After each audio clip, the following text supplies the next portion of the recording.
Take two.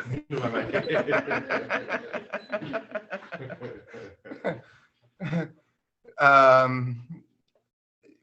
will find out in the editing, but we don't think that the introduction was recorded. Anyway, we're reading the laws. This is our first week back in the classroom. We've been hitting the streets for a little more than a month. Then we had the last 2 weeks for FOT. Here we are. We're back to post up videos. We got some street teachings that we want to post. Watch this video. Share this video. All right, here we go.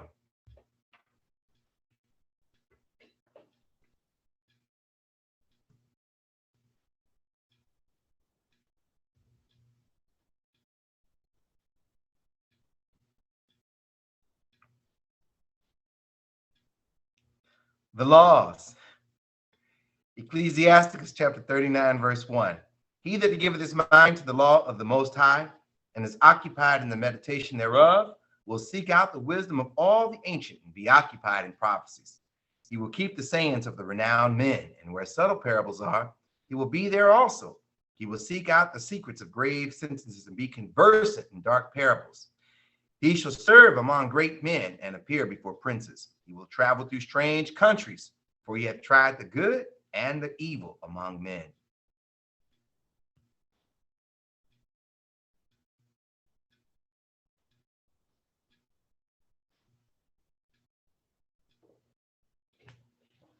Carry out the procedure of the burnt offering as prescribed in the Torah, Leviticus 1 and 3. If his offering be a burnt sacrifice of the herd, let him offer a male without blemish.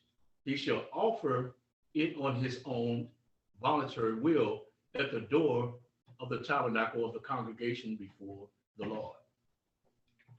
Not to eat meat of the burnt offering. Deuteronomy 12 and 17. Thou mayest not eat within thy gates the tithe of thy corn, or of thy wine, or of thy oil, or the firstlings of thy herds, or of thy flock, nor any of thy vows which thou vowest, nor thy free will offerings, or heave offerings of thine hand. Carry out the procedure of the sin offering. Leviticus chapter 6, verse 18. All the males among the children of Aaron shall eat of it. It shall be a statute forever in your generations concerning the offerings of the Lord made by fire. Every one that touches them shall be holy. Not to eat the meat of the inner sin offering, Leviticus 6 and 23. For every meat offering for the priest shall be wholly burnt. It shall not be eaten. Not to decapitate a fowl brought as a sin offering, Leviticus 5 and 8. And he shall bring them unto the priest, who shall offer that which is for the sin offering first, and bring off his head from his neck, but shall not divide it asunder. Not to decapitate a fowl brought as a sin offering, Leviticus chapter 5, verse 8. And he shall bring them unto the priest, who shall offer that which is for the sin offering first, and wring off his head from his neck, but shall not divide it asunder. The Kohanim must eat the sacrificial meat in the temple, Exodus 29 and 33. And they shall eat those things wherewith the ornament was made. Atonement. The atonement was made to consecrate and to sanctify them. But a stranger shall not eat thereof, because they are holy. The Kohanim must eat the meat outside the temple courtyard, Deuteronomy 12 and 17. Thou mayest not eat within thy gates the tithe of thy corn, or of thy wine, or of thy oil, or the firstlings of thy herds, or of thy flock, nor any of thy vows which thou vowest, nor thy free will offerings, or heave offerings of thine hand. A non-Kohanim must not eat sacrificial meat, Exodus chapter 29, verse 33. And they shall eat those things wherewith the atonement was made, to consecrate and to sanctify them. But a stranger shall not eat thereof, because they are holy. To follow the procedure of the peace offering, Leviticus 7 and 11. And this is the law of the sacrifice of peace offering, which he shall offer unto the Lord.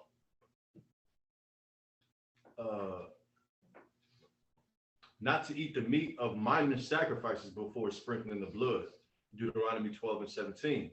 Thou mayest not eat within thy gates the tithe of thy corn, or of thy wine, or of thy oil, or the firstlings of thine herd, or of thy flock, nor any of thy vows which thou vowest, nor thy free will offerings or heave offering of thine hand. To bring meal offerings as prescribed in the Torah, Leviticus chapter 2, verse 1. No meat offering which ye shall bring unto the Lord shall be made with leaven, for ye shall burn no leaven, nor any honey, in any offering of the Lord made by fire. Not to put oil on the meal offerings of wrongdoers, Leviticus 5:11. But if he be not able to bring 2 turtle doves or 2 young pigeons, then he that sinneth shall bring for his offering, the 10th part of an ephah of fine flour for a sin offering. He shall put no oil upon it, neither shall he put any frankincense thereon, for it is a sin offering. Not to put frankincense on the meal offerings of wrongdoers. Leviticus 3:11. And the priest shall burn it upon the altar. It is the food of the offering made by fire unto the Lord. Not to eat the meal offering of the high priest, Leviticus chapter 6, verse 16. And the remainder thereof shall Aaron and his sons eat. With unleavened bread shall it be eaten in the holy place, in the court of the tabernacle of the congregation. They shall eat it. Not to eat bake. There it is. Not to eat bake a meal offering as leavened bread. Leviticus 6:10. And the priest shall put on his linen garment, and his linen breeches shall he put upon his flesh, and take up the ashes which the fire had consumed with the burnt offering on the altar, and he shall put them beside the altar. The Kohanim must eat the remains of the meal offerings. Leviticus 6:9. Command Aaron and his sons, saying, this is the law of the burnt offering. It is the burnt offering because of the burning upon the altar all night until the morning, and the fire of the altar shall be burning in it.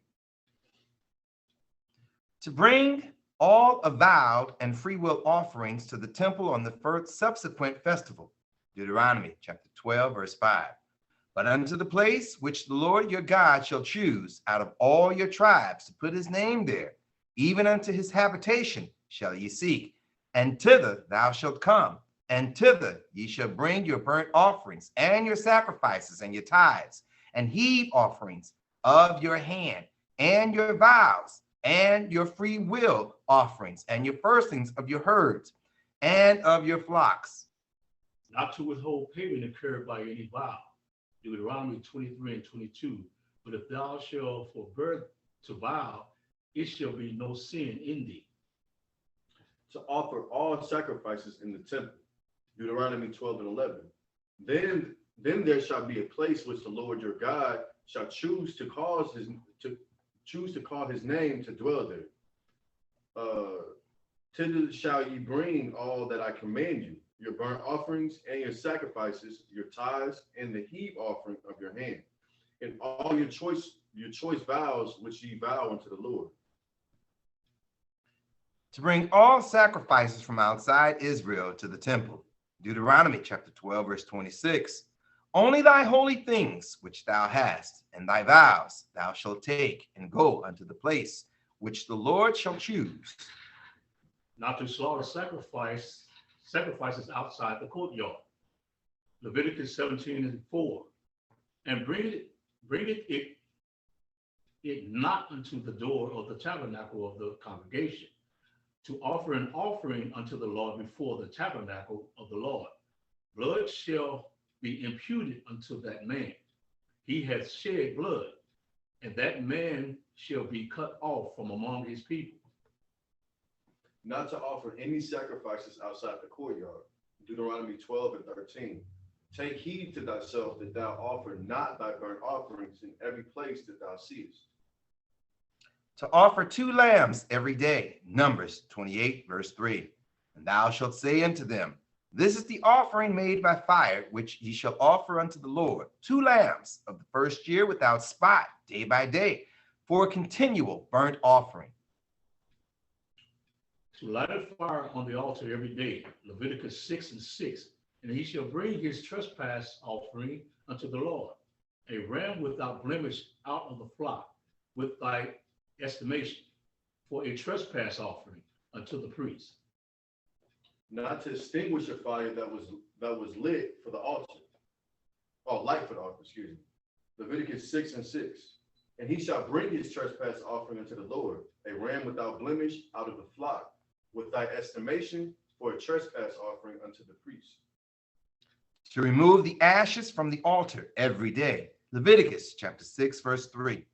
Or have found that which was lost, and lieth concerning it, and sweareth falsely in any of these that a man doeth, sinning therein. To burn incense every day. Exodus 30 and 7. And Aaron shall burn thereon sweet incense every morning. When he dresseth the lambs, he shall burn incense upon it. To light the menorah every day. Exodus 27 and 21.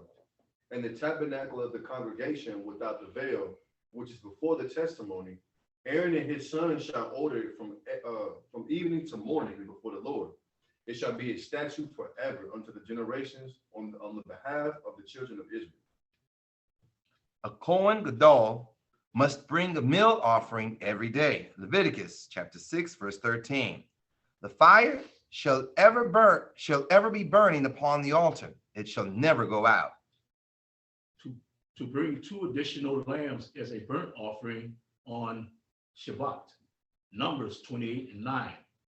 And on the Sabbath day, 2 lambs of the first year without spot, and 2 tenth deals of flour for a meat offering, mingled with oil, and the drink offering thereof. To make the showbread. Exodus 25 and 30. And thou shalt set up the table showbread before me always. All right. And we will start with 380. Next go round, Lord willing. Start with 380. Next go round, Lord willing.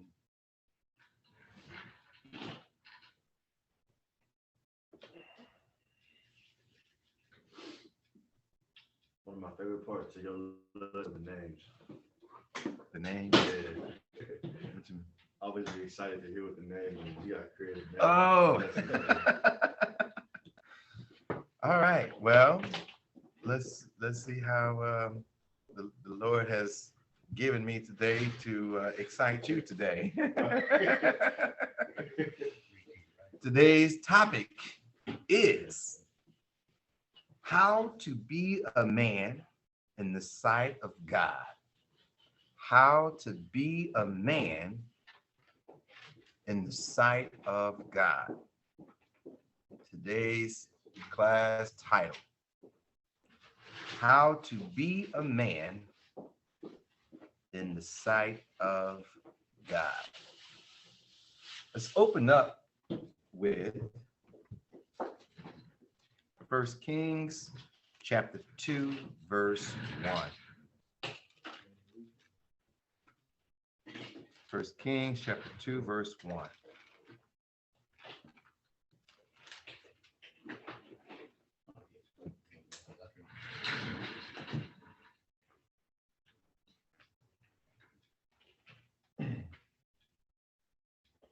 This is the book of 1 Kings chapter 2 and verse 1. Now the days of David drew nigh that he should die. And he charged Solomon his son, saying, I go the way of all the earth. Be thou strong, therefore, and show thyself a man. So David, knowing that his time is near, he's about to pass on in the earthly form that he possesses, the flesh and bones that he functions under. He's about to pass on, and he tells Solomon, he says, Solomon, I need you to show thyself a man. I need you to show thyself a man. Be strong, therefore, right? Verse 3. And keep the charge of the Lord thy God, to walk in his ways, to keep his statutes and his commandments and his judgments and his testimonies, as it is written in the law of Moses, that thou mayest prosper in all that thou doest, and whithersoever thou turnest thyself. So as he's telling Solomon, hey, to be a man, here is what you must do. You must keep the charge of the Lord thy God. You must walk in his ways. You must keep his statutes and his commandments and his judgments and his testimonies as it is written. That's interesting right there. As it is written. Don't use your own thoughts and ideas on how it should be. As it is written in the law of Moses. And then he says, then there's a byproduct. That byproduct, that thou mayest prosper in all that thou doest, and whithersoever thou turnest thyself, that thou mayest prosper. Okay.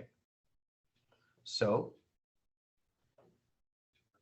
today we will discuss some character traits and what I call the 3 P's of manhood, which are the 3 P's of manhood. Write this down. Provide, protect, and providence. Provide, protect, and providence. But we're going to start with character traits. Character traits that we're going to examine today include, write this down, fear God, pursue mastery of knowledge. Pursue mastery of knowledge. Merciful, prudent, diligent, and this last one is a 3-word combo, meaning however you want to look at these 3 words. Trustworthy, reliable, dependable.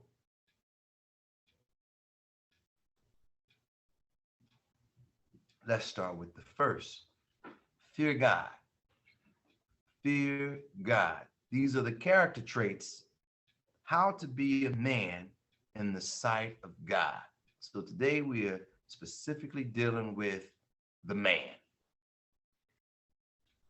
Okay, let's go to Genesis chapter 42, verse 18.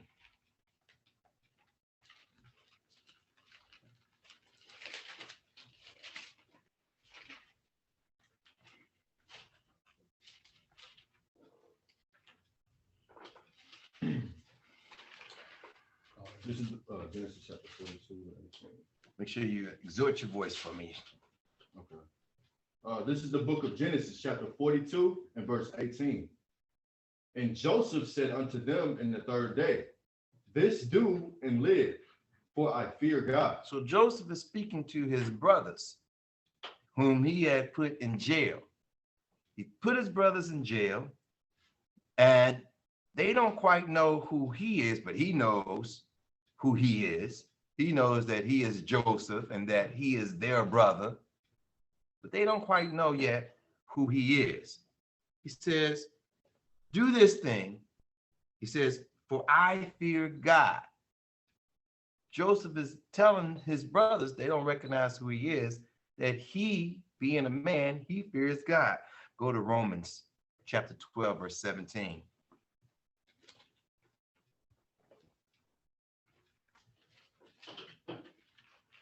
Romans chapter 12, verse 17.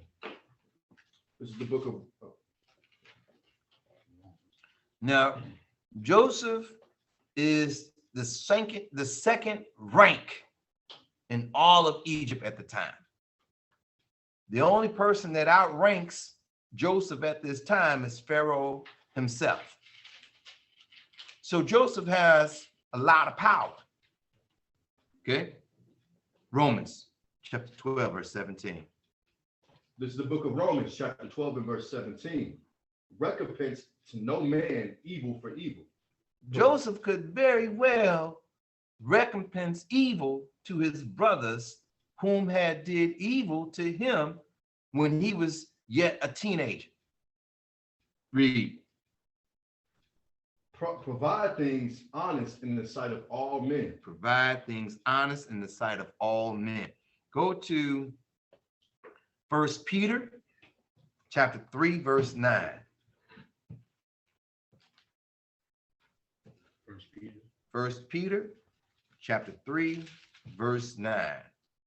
Looking at the character traits of a man in the sight of God. I mean, because there are all kind of man. You could be the man because you got 100 women, a harem of women.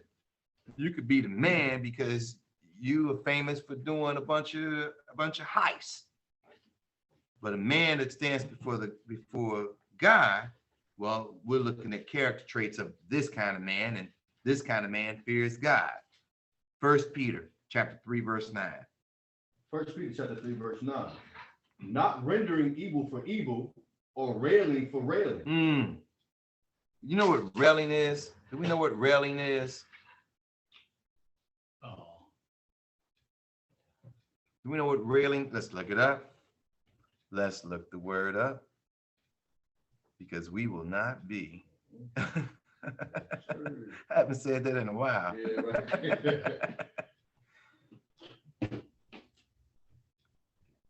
Get it?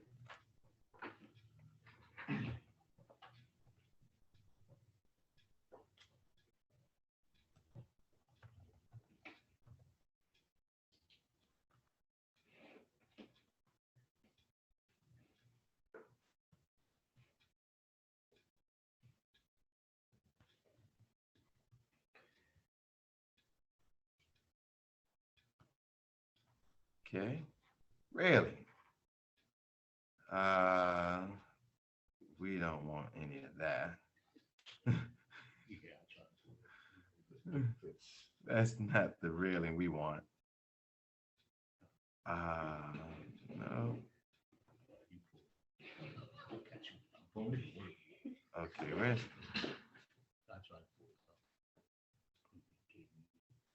those rails from Home Depot.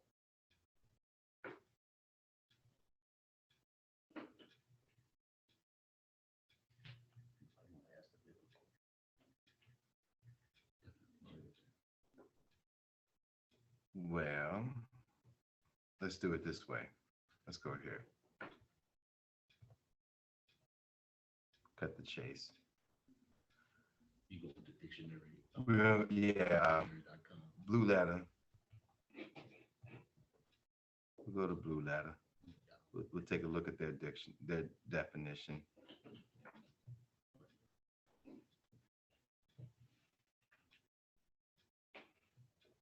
Here we go.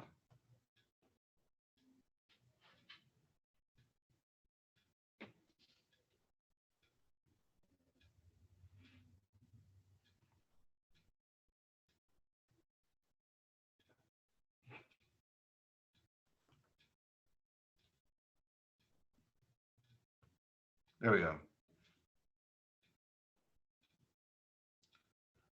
Means to slander. In other words, you going back and forth. Your mama, your daddy. You going back and forth. You got small feet. You got a small head. You're going back and forth. All right. So that's railing for railing. Are we clear on railing? Sure. You know, I'm sure you grew up with siblings, you probably know what railing is. the dozens, Jonan, and so forth. Go ahead, read on. But contrariwise, Start over from the top. not rendering evil for evil, or railing for railing, but contrariwise, blessing, knowing that ye are thereunto called, that ye should inherit a blessing. That ye should inherit a blessing. Okay. And get 1 Corinthians chapter 13, verse 4 and 5. 1 Corinthians chapter 13, verse 4 and 5. This is so once again, this is the character trait that Joseph displayed. When he told his brothers, he said, do this, for I fear God. Go ahead. Charity suffereth long and is kind. Charity envieth not. Charity vaunteth not itself, is not puffed up, doth not behave itself unseemly, seeketh not her own, is not easily provoked, thinking no evil. Thinketh no evil. So Joseph showed much charity to his brothers when it was in his power to do with his brothers what he will, because he could have had them killed. He showed much love and charity, being second-ranked man over Egypt. Okay, go to Exodus chapter 21. A righteous, a man that shows himself in the sight of God will fear God. He will show that he fears God. Go to Exodus chapter 18, verse 21.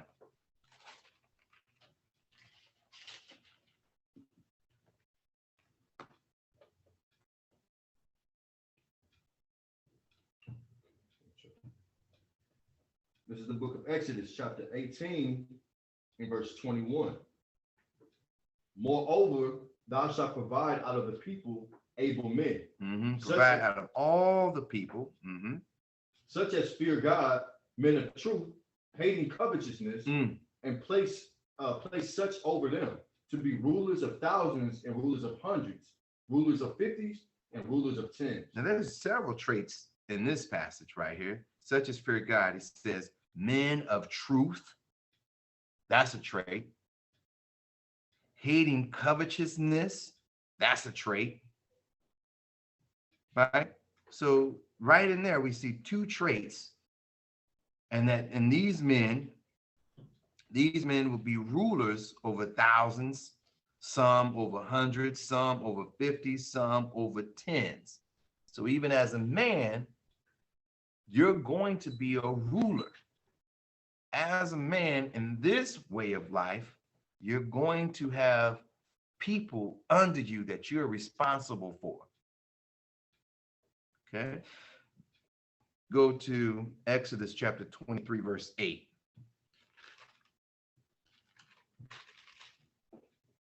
This is the book of Exodus, chapter 23, and verse 8. And thou shalt take no gift, for the gift blindeth the wise. See, you have people under you who, and some of the people that are under you, not everybody that's under you is going to be righteous. You're in the position that you're in, preferably because you are a man of righteousness. You are a man of good character. And you'll have some brothers and sisters attempting to give you gifts so that you'll judge in their favor. Read it again from the top. And thou shalt take no gift, for the gift blinded the wise, and perverted the words of the righteous. And perverted the words of the righteous. You might even see this in the home on a very microscopic level with a husband and a wife. And so she'll do things to have her way with the husband who is supposed to be the head of the house. She'll gift things or take away gifted things in order to persuade her way in that relationship, in that dynamic, right? So that's at a microscopic level. And then again, we can zoom out a little bit and we can see it working at a larger level between a brother who is over several brothers, a brother that's over several households, a brother that's over a city, a brother that's over multiple cities. And so you'll see men and women coming and sweet talking and coming with gifts so that they can finagle their way into a place of position.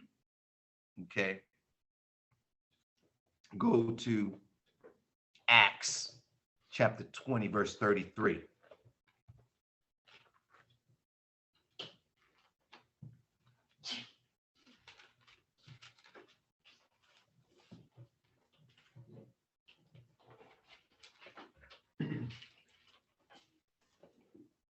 This is the book of Acts, chapter 20 and verse 33. Mm-hmm.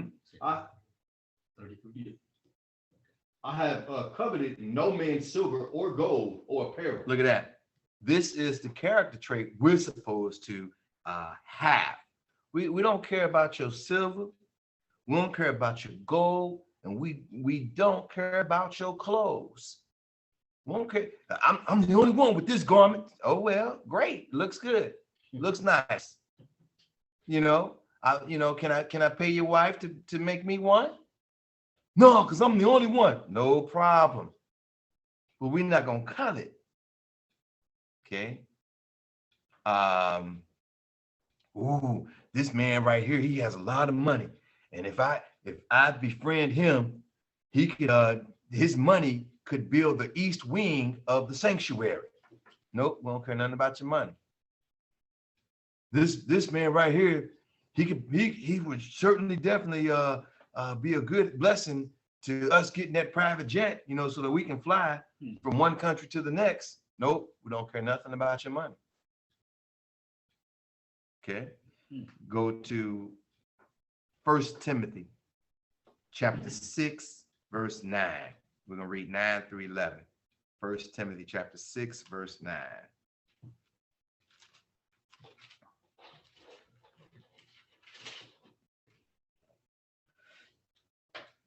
Is the book of 1 Timothy chapter 6 and verse 9. But they that will be rich fall into temptation and a snare, and into many foolish and hurtful lusts. Into many foolish and hurtful lusts. It calls it a hurtful lust. Read. Which drown men in destruction and perdition. Look at that. Look at the word usage there. It says this drowns men. Will drown men. It's like being in a swimming pool. And your lust for riches will drown you. You will die from being drowned. Read on. For the love of money is the root of all evil, which while some coveted after, they have erred from the faith and pierced themselves through with many sorrows. You have some brothers who have erred from the faith. They walk in the way, and then here comes a taste of prosperity or the opportunity to prosper, and they walk away from the teachings of this Bible. Read. But thou, O man of God, flee these things and follow after righteousness, godliness, faith, love, patience, and meekness. There we go with more character traits. Follow after righteousness, godliness, faith, love, patience, and meekness. More character traits. This is what Paul instructed Timothy to provide for us in this day so that we understand how we should be men in the sight of God. Okay, go to 2 Peter chapter 2, verse 14 and 15.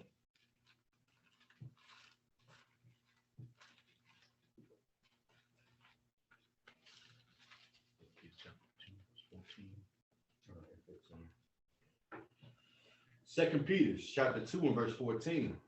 Having eyes full of adultery, and that cannot cease from sin, but beguiling unstable souls. Unstable souls. Go ahead. In heart they have exercised with covetous practices.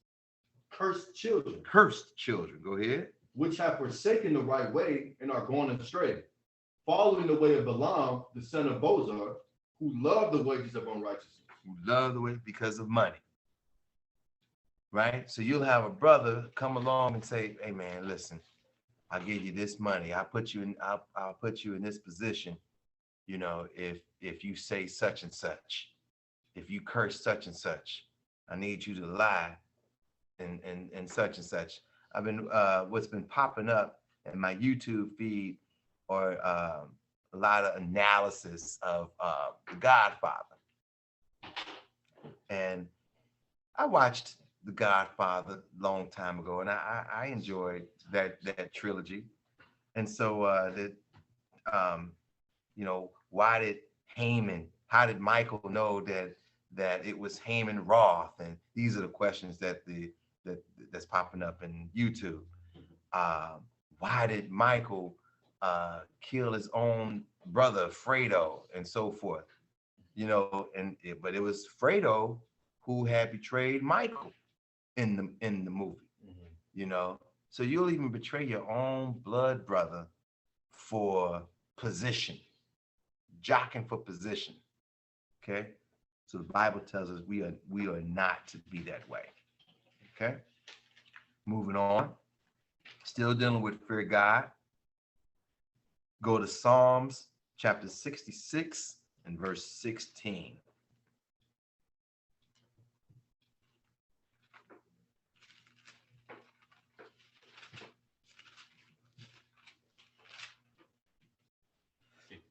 and 16. Yes. This is the book of Psalms. Chapter 66 and verse 16. Come in here, all ye that fear God. Come in here, all ye that fear God. And I will declare what he hath done for my soul. And I will declare what he hath done for my soul. Read on. I cried unto him with my mouth, and he was extolled with my tongue. Okay. If I regard iniquity in my heart, the Lord will not hear me. Listen to that. He said, if I regard iniquity in my heart, the Lord will not hear me. But let the Christian tell it, the Lord heard my prayer. How? And you eating that pork sandwich? How did God hear your prayer and you cursing the brothers who are trying to teach you the truth of this Bible? How? Read. But verily God hath heard me. He hath attended to the voice of my prayer. Blessed be God, which hath not turned away my prayer, nor his mercy from me. Nor his mercy from me. Nor his mercy from me. A lot of times, Christians thinking God blessing them, not understanding that the devil is in the blessing business too. Satan is in the blessing business as well. Satan can give you, because God has given that authority to him to give you riches. Go ahead, Elder. Yeah, I was going to ask you to stop for a minute and do regard for the folks. What's that? If I regard. Break down. Just give them the definition, because some folks will see it. If I regard. Yeah. Oh, your definition for the word regard. Yeah, let's get the definition, because we will not be a congregation. We got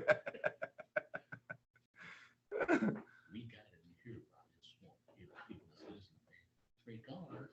Well, it's true. It says regard iniquity. Regard. Okay.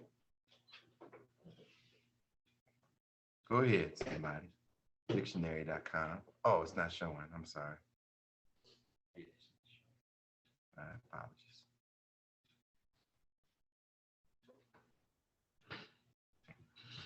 Okay, there we go. Regard. To look up or think of with a particular feeling. To look upon or think with a particular feeling. Go ahead. To have or show respect or concern for. Uh-huh. To think highly of esteem, Okay.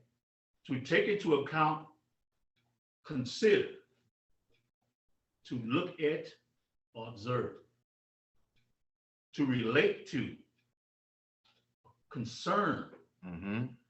to see, look at, or conceive of in a particular way, to judge. So if I regard iniquity in my heart, if I think about sin in my heart, if I think about eating that pork chop in my heart, think about eating the shrimp in my heart. As a woman, think about wearing pants in my mind. As a man, think about cutting my beard off and going baby face, so on and so forth. All the different ways that we commit a transgression, a trespass, iniquity, right? All the ways. If I regard iniquity in my heart, the Lord will not hear me. Same thing is said in the Gospel of John. It says, now we know God will not hear a sinner. So you a sinner, you don't fear God. You willfully sin, you don't fear God. So as men in the sight of God, we must, one of the first things we must do is show that we fear God. We must show ourselves that we fear God. Okay? Yeah. Thanks, man. That was it.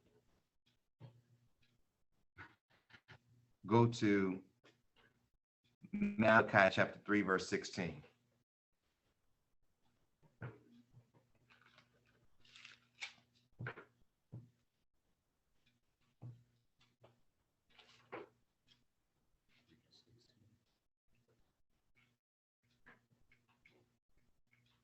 This is the book of Malachi, chapter 3 and verse 16. Then they that feared the Lord spake often one to another. They that feared the Lord spake few. Often. They spake once a year. Often. They spake often. They spake often. Read it again from the top. Then they that feared the Lord spake often one to another, and the Lord hearkened. Why would it be important to speak often one to another? Why would that even be important? Because you're showing your commitment in faith. You're showing your commitment in faith. What else? If you speak often to you edifying your brothers too, and keeping them in the faith as well. I'm trying to get to the key words. You know what I mean? So let's look at it this way, right? Because this is dealing with brothers. And usually those relationships are a little more broad stroke than the relationship between the man and his wife. So let's think about a man and his wife. Why does a man speak often to his wife, especially when they first start courting? Get them on one accord. Say again? To get them on one accord. Right. What else? That's really it. That's basically it, right? Because you are y'all sharpening one another's mind. You're trying to sharpen her mind to be like your mind. You trying to fill her out. Understand the things that you want. Right. So, okay, now let's pull the magnifying glass out a little bit and look at brothers. Okay? Because the scripture says, then they that feared the Lord spake often one to another. So then why is it important that we speak often one to another? He said getting the brothers on one accord, so that we can work our way as a people by and large to get to the freedom that we're looking for, to get to the kingdom that we're trying to get to. All praises. That's what all praises. For the kingdom part, building the kingdom. All praises, right? Yeah. Read that rest of that. Then they that feared the Lord spake often one to another, and the Lord hearkened and heard it. And a book of remembrance was written before him for them that feared the Lord. You know what's heavy about that? He says, then the Lord hearkened and heard it. The Lord hearkened and heard it. Word alert. Word alert. Hearken. Yeah, They yeah. know what that is. Well, I don't want to pull a definition up for that. I got something else that popped in my mind. I didn't write this down. I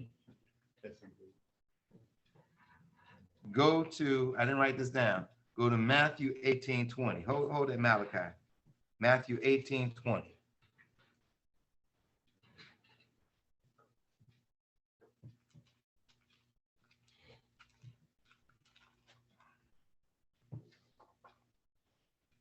This is the book of Matthew, chapter 18 and verse 20. For where 2 or 3 are gathered together in my name, there am I in the midst of them. Where 2 or 3 are gathered in my name. Because this is not an individual thing. This whole way of life is not about me, myself, and I. I'm gonna buy my own land. I'm gonna buy my own house. I'm just gonna do me. No, no, no. If God puts you in the position to buy things, to invest, then you're not investing for yourself solely. You're investing for your people, for your nation. And that being said, it takes other hands to help move all the different parts of the operation. Okay, go back to Malachi. Read it one last time. Malachi 3:16. Then they that feared the Lord spake often one to another, and the Lord hearkened and heard it. And the book of remembrance was written before him, for them that feared the Lord, and that thought upon his name. And that thought upon his name. So every time we come together, guess what? We mentioning the Lord. Every time we come together, we're like, okay, hey, I'm thinking about doing this kind of business right here. We mentioning the Lord. We thinking righteously how to achieve the end goal.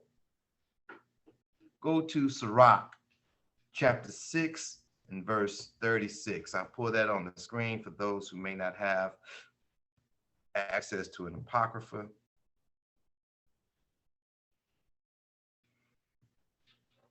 Is it 6 and 36? 6 and 36. The book of Sirach. Bear with me, bear with me, please.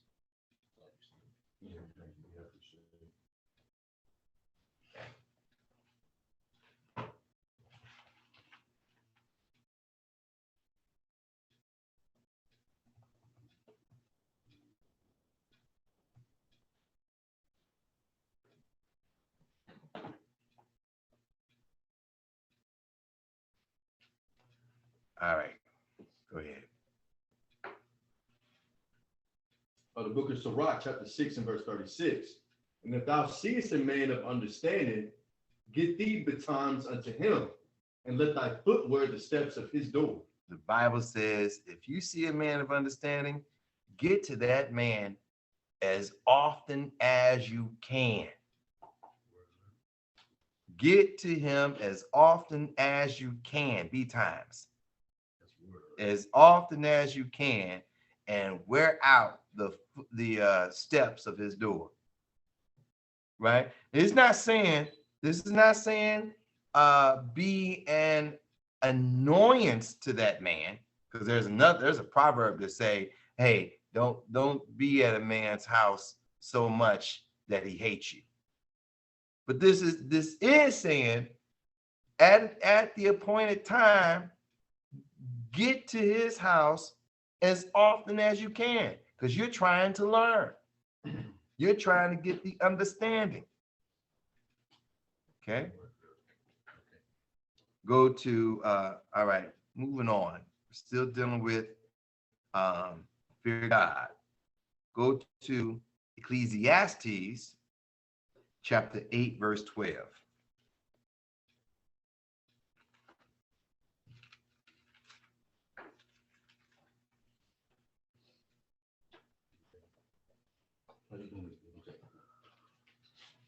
The book of Ecclesiastes chapter 8, verse 12. Though a sinner do evil in 100 times, and his days be prolonged, yet surely I know that I shall be well, That it shall be well. and it shall be well with them that fear God, which fear before him. Because we see, even right now today, we see unrighteous men prospering. And we ask, how in the world are they prospering? The Bible says, though a sinner do evil 100 times, and his days be prolonged, how in the world did he live to be 92? He says, yet surely I know that it shall be well with them that fear God. So just because this evil person has lived to be 106, doesn't matter. Keep moving in righteousness. Keep moving in righteousness, the Bible is telling us. Go to Ecclesiastes chapter 7, verse 18. This is the book of Ecclesiastes, chapter 7, and verse 18. It is good that thou shouldest take hold of this. Yea, awesome for this withdrawn not thine hand. For he that feared God shall come forth of them all. See, because you fear God, you're going to rise above all the others. You're going to rise. One more on this one. Go to Sirach 19, verse 19. Let me get that up on the screen.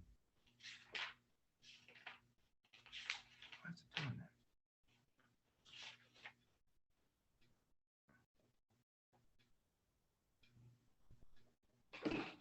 Sirach 19, verse 19. There you go. Sirach, or Ecclesiastes, chapter 19 and verse 19. The knowledge of the commandments of the Lord is the doctrine of life. Say that again. The knowledge of the commandments of the Lord is the doctrine of life. The knowledge of the commandments is the doctrine of life. Go ahead. And they that do things that please him shall receive the fruit of the tree of immortality. Of what? Immortality. Of immortality. We come back. We come back. So in doing he lived 106 years. You only lived 48 years, and you think that's the end. Nope. The Bible teaches a whole nother story. That's for another day, another time. Oh, not to interrupt, but he got that man of sin living a long time for a reason. For a reason. Yeah. Yeah. You know, and here you've been walking in righteousness for 48 years and your life is gone. Right. But what you don't, if you walk in righteousness, you probably do understand that you come back. Absolutely, right, absolutely. You come back. All right. Go to Ecclesiastes chapter 12 and verse 13.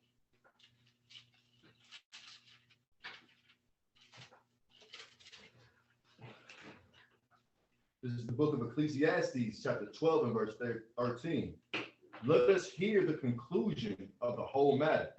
Fear God and keep his commandments. Fear God and keep his commandments. Go ahead. For this is the whole duty of man. This is, I don't care what kind of work you do in life, the whole duty of man is to fear God and to keep his commandments. I don't care if you man, woman, child, fear God and keep his commandments. This is the whole duty of man. Okay. Go to Psalms 111, verse 10.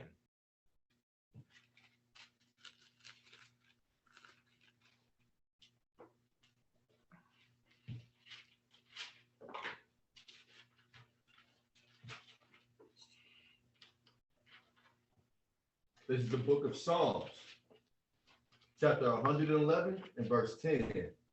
The fear of the Lord is the beginning of wisdom. A good understanding have all they that do his commandments, who do his commandments, His praise endure forever. It says the fear of the Lord is the beginning of wisdom. The fear of the Lord is the beginning of wisdom. All that a good understanding have all they that do his commandments. You walking in the commandments, everything begins to make sense to you. You understand, I know why we kept Feast of Tabernacles. I know why Feast of Dedication is coming up, and we're going to keep Feast of Dedication. And after the Feast of Dedication, I understand the Feast of Purim, Day of Nicanor, the Day of Simon, and then Passover. I understand all these things. I understand why this being October, we don't deal with Halloween. I understand. Okay, go to Proverbs chapter 1, verse 7.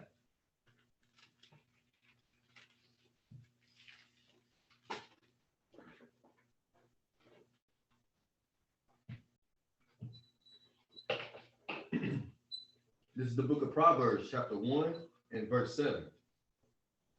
The fear of the Lord is the beginning of knowledge, but fools despise wisdom and instruction. But fools despise wisdom and instruction. And I hope we have no fools among us. I was telling some children the other day, some of y'all singing, that's foolishness I hear. That's silliness I hear. Stop that. And they knew, and they they started pointing to the person. I said, don't point. We know who it is. Don't point. And then they started sounding pretty good, for some children. Okay. So first character trait, being a man in the sight of God, is to fear God. In fearing God, the second character trait is you must pursue mastery of knowledge. Write that down. You must pursue mastery of knowledge. Go to 1 Samuel chapter 23, verse 23.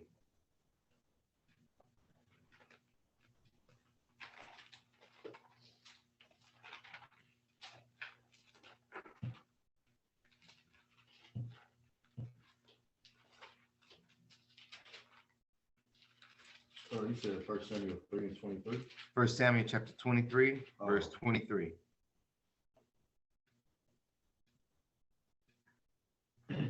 This is the book of 1 Samuel chapter 23 and verse 23. See therefore and take knowledge of all the lurking places where he hideth himself. Wait a minute.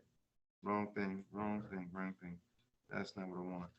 I bet it was.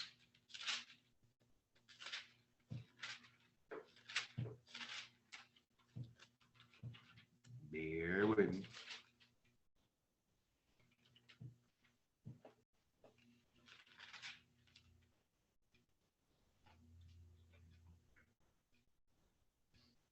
My apologies.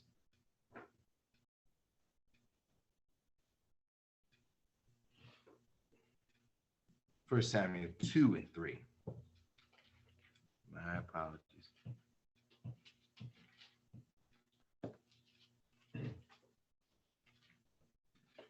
It's the book of 1 Samuel chapter 2 and verse 3. Talk no more so exceeding proudly. Let not arrogancy come out of your mouth. For the Lord is a God of knowledge. For the Lord is what? A God of knowledge. For the Lord is what? A God of knowledge. For the Lord is the God of knowledge. And by him actions are weighed. And by him actions are weighed. So you did X. Okay. God is going to weigh your actions. You thought about Y. God is going to weigh your actions. Like you literally sat there and you meditated on this thing. God is going to, and we'll I believe we're going to get that passage in a moment. Okay. But for the Lord is a God of knowledge. Go to 2 Chronicles chapter 1, verse 10 through 12.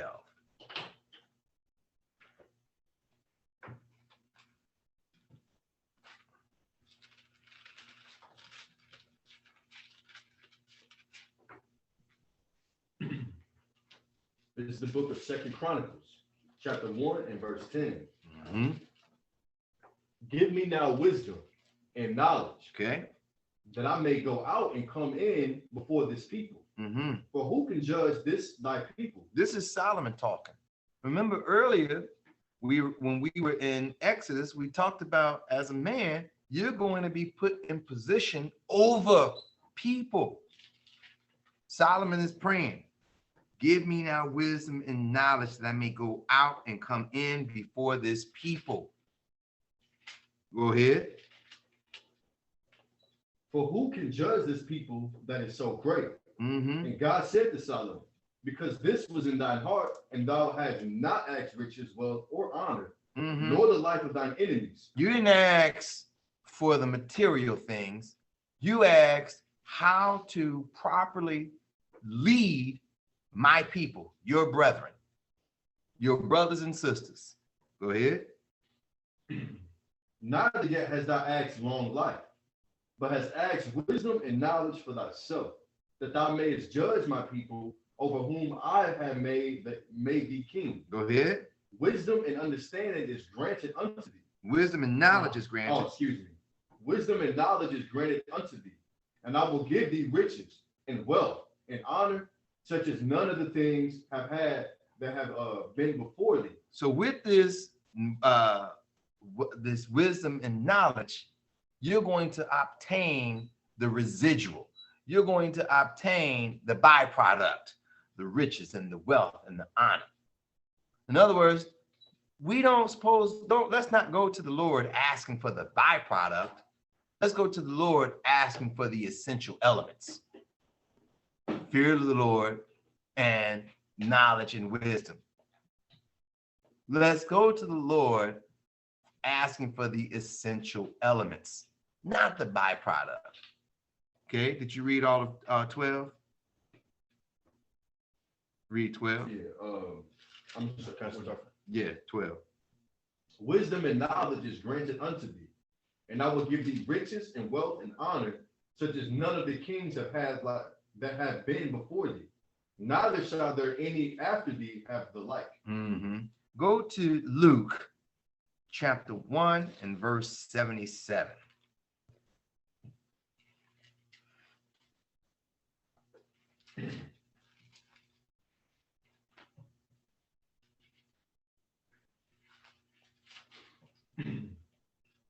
The book of Luke, chapter 1 and verse 77.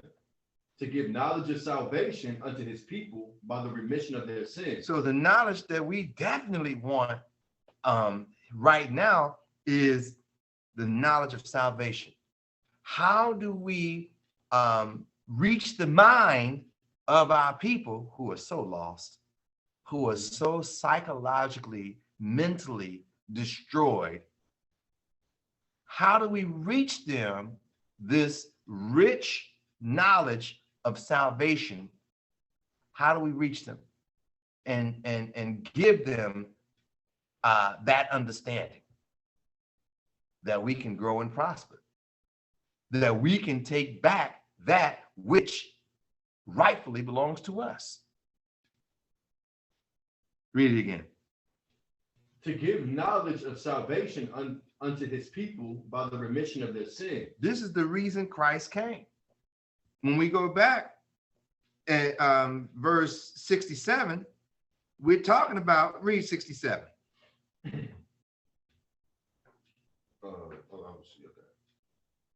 Verse 67.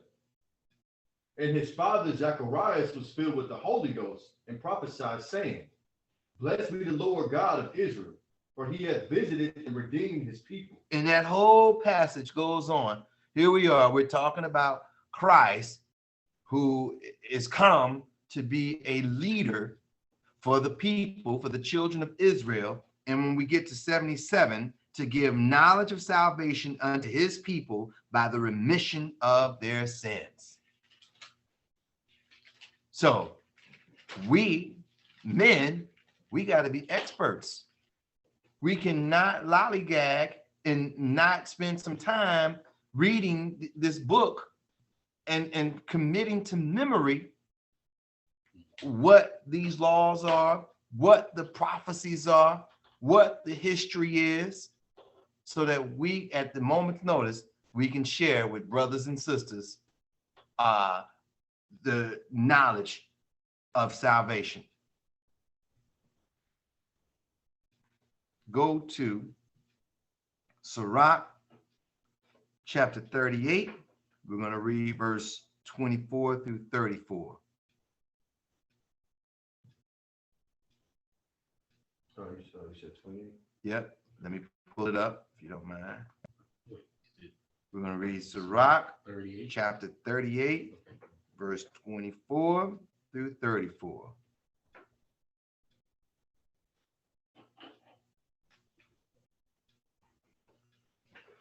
Go ahead. It's on the screen. The wisdom of a learned man cometh by opportunity of leisure. Mm. And Come on, whoa. Right. Can't pass that one up.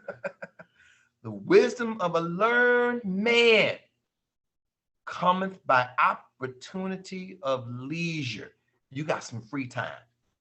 You got some downtime. Use it. Use it. Read. And he that hath little business shall become wise. He that you ain't working 2, 3, 4, 5 jobs. You got one job. I tell my son, you have one job. That's get the education that's necessary. Right now, school is your job. Get the education, get the knowledge.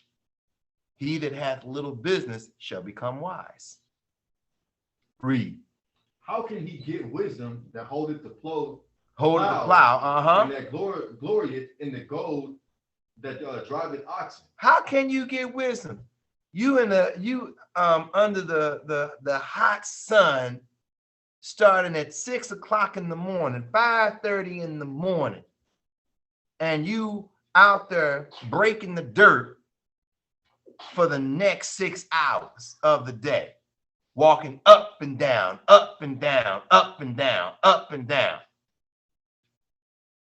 Read. And is occupied in the labors, and whose talk is of bullocks.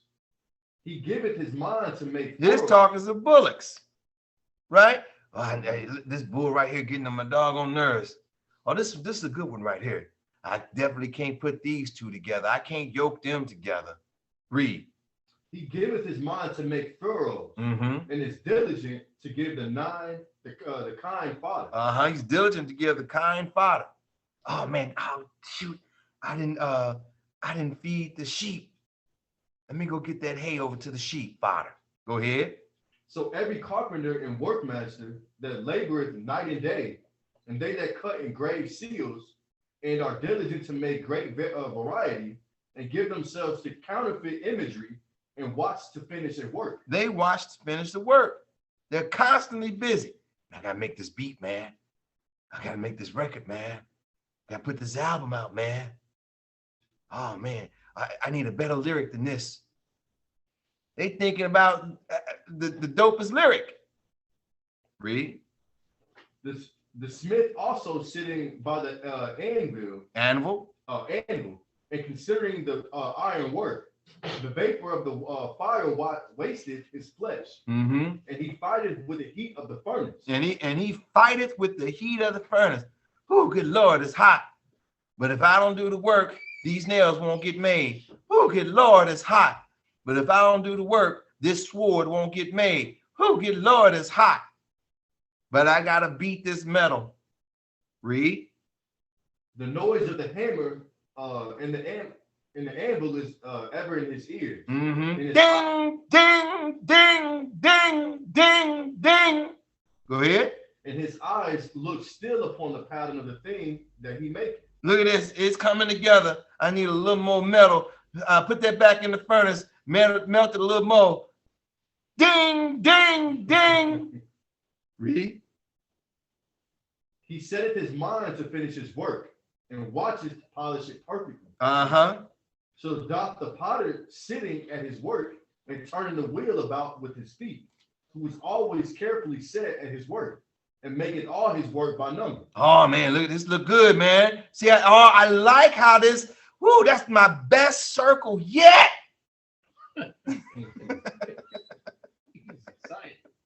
Read. He fashioneth the clay with his arm, and boweth down his strength before his feet.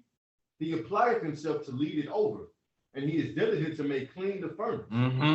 All these trust to their hands. All these trust to their hands.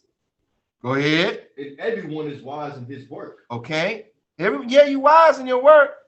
Stevie Wonder, a bad boy. Right. Babyface, a bad man. I mean, so many great songwriters and producers, right? Even earlier today, it popped up in my feed. P. Diddy, the hit maker and producer. And I'm thinking to myself, was he a producer? I thought he was just okay. But right, that's what I thought. But okay, that's what they title him as, you know, hit maker. Okay, great. All these trust to their hands, and everyone is wise in his work. Go on. Without these cannot a city be inhabited. Without these, cannot a city be inhabited. That's heavy. Without these folks, the city cannot be inhabited. You need the street sweeper, the trash man, the bus driver, the doctor to be up 7 days a week when you get ill. Read. And they shall not dwell where they will, nor go up and down. They should not be sought for. Right, and they will not dwell where they will. I would love to live in the country. Nope, I got to be in the city because the city requires me. I would love to go live here and there.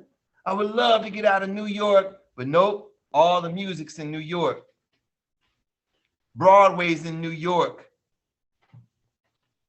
I would love to get out of Sin City. Nope. All the performances are at Vegas. All the boxing matches. All the boxing matches are at Vegas. Read on. They shall not be sought for in public counsel, nor sit high. Say that again. They shall not be sought for in public counsel. They shall not be sought for in public counsel. I'm not calling the concrete worker for public counsel. I'm not calling the house builder for public counsel. Nope. I'm not calling, give me some more. I'm not calling the man on fries.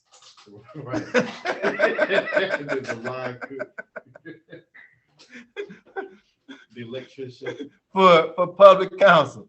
And next week, he said, today I'm washing cabbage. Next week I'll be on fries. Read. They shall not be sought for in public counsel, nor sit high in the congregation. They shall not sit on the judges' seat. Nor sit high in the congregation. Because when you sit high on the congregation, the reason you sit high on the congregation is because the congregate members, the members, come to you seeking knowledge and understanding, seeking wisdom. Read. They shall not sit on the judge's seat. Because you have an issue between two brothers, you have an issue between two sisters, you have an issue between a man and his wife, and they come to the judges to say, hey, here's this matter of ours. Read. Nor understand the sentence of judgment. They don't know what the sentence of judgment is. They don't know that if this happens, the judgment for that action is ABCXYZ. They scratching their head. I know it's in the Bible somewhere. I don't recall where. I don't remember. Read. They cannot declare justice and judgment. And should I do this or should I not do this? I don't know. What should the Bible? I'm trying to line this up with what the Bible, in righteousness. I don't know. Read. And they shall not be found where parables are spoken. And they shall not be found where parables are spoken. Go ahead. But they will maintain the state of the world, and all their desire is in the work of their craft. And all their desire is in the work of their craft. Okay. Go to Proverbs 24, verse 4.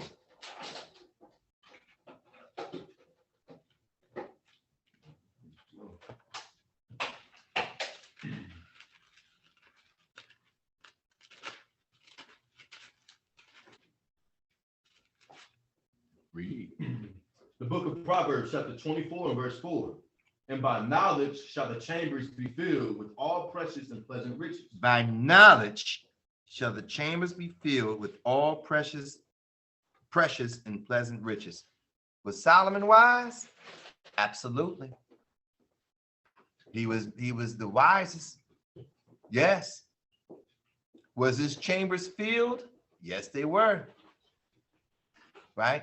So our initial prayer is not for these riches. Our prayer is for knowledge and wisdom. Go to Job, chapter 29, verse 16.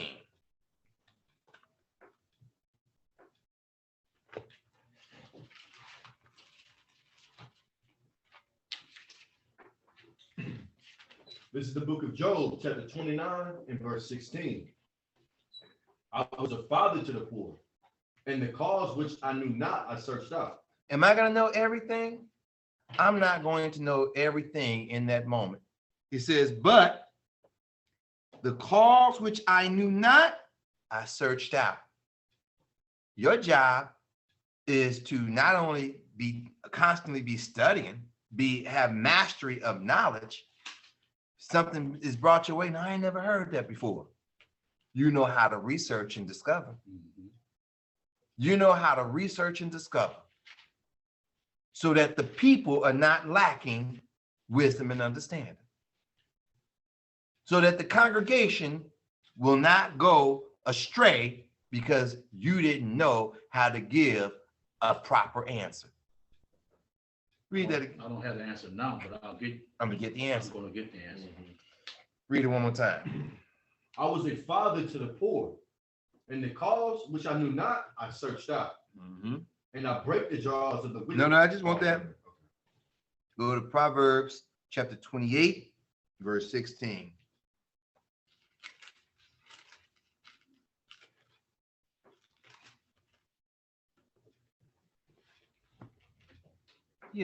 And even in it again, if we zoom in with the microscope and we look at the husband and wife, and she comes to him, but what about such and such?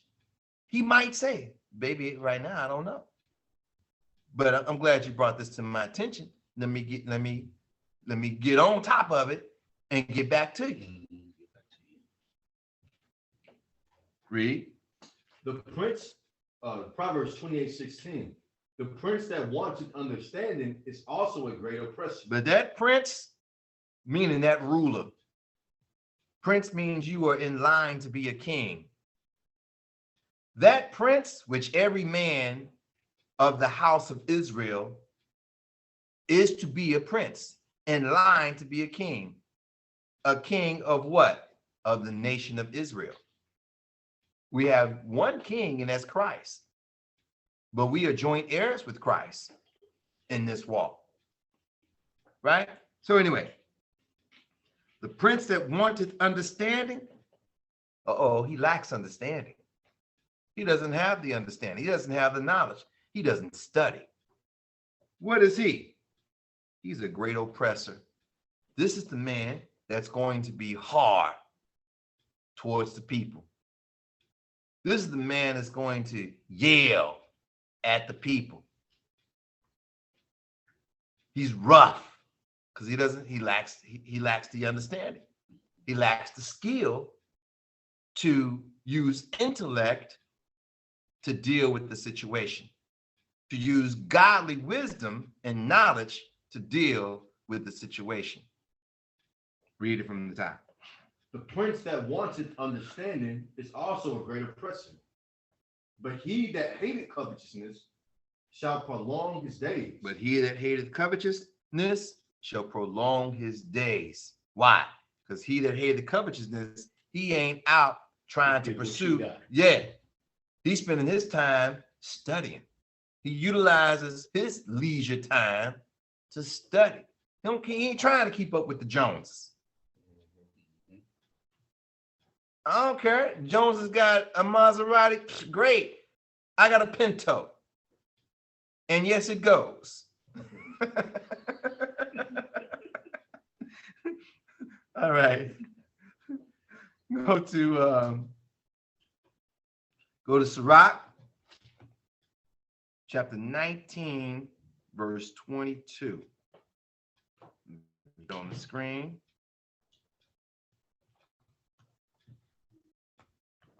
Sirach chapter 19, verse 22.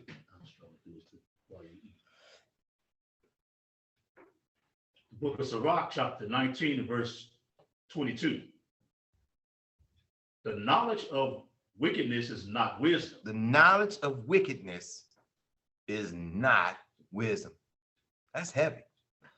The knowledge of wickedness is not wisdom. You think Bill Gates is wise, and yet he's a wicked man. The knowledge of wickedness is not wisdom. Go ahead. Neither at any time the counsel of sinners prudence. Neither the counsel of sinners prudence. Here they come together. You going to sinners asking for counsel. Their counsel is not the counsel you should take. Man, I got her pregnant. Should I have an abortion? Shoot, man, what you asking me for? I would have had that abortion yesterday. What you talking about? I'm sorry.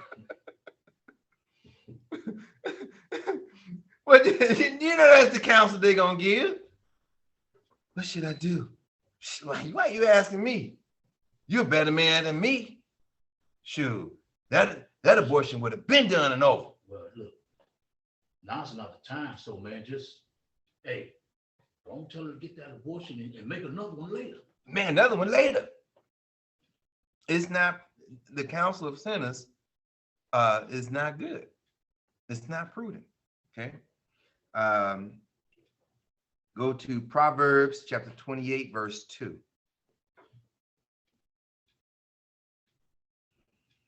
The book of Proverbs, chapter 28, verse 2. For the transgression of a land, many are the princes thereof. Many are the princes thereof. So in other words, right, for the transgression of a land, many are the princes thereof. There are many of Israel. Many of Israel are in the midst of iniquity. Many of Israel. Many of the men in Israel are in the midst of wickedness, or in the midst of evil. And not just Israel, but right now we are dealing with the Israelite man. Right now we are dealing with you blacks, Hispanics, and Native Americans. That's who we're dealing with right now. Many are the princes thereof. For the transgression of a land, many are the princes thereof. Read on. But by a man of understanding and knowledge, the state thereof shall be prolonged. But by a man of understanding and knowledge, the state thereof shall be prolonged. The house of Israel shall be prolonged. The life of Israel shall be prolonged. and for us bringing our nation back together is going to be done by men of understanding and knowledge. That's how we're going to bring our nation back together, with men of understanding and knowledge. So if you're not a man who is equipping yourself with knowledge and understanding, you will not be one of the workers that will bring back our nation. Okay, go to 1 Kings chapter 3, verse 9 through 12.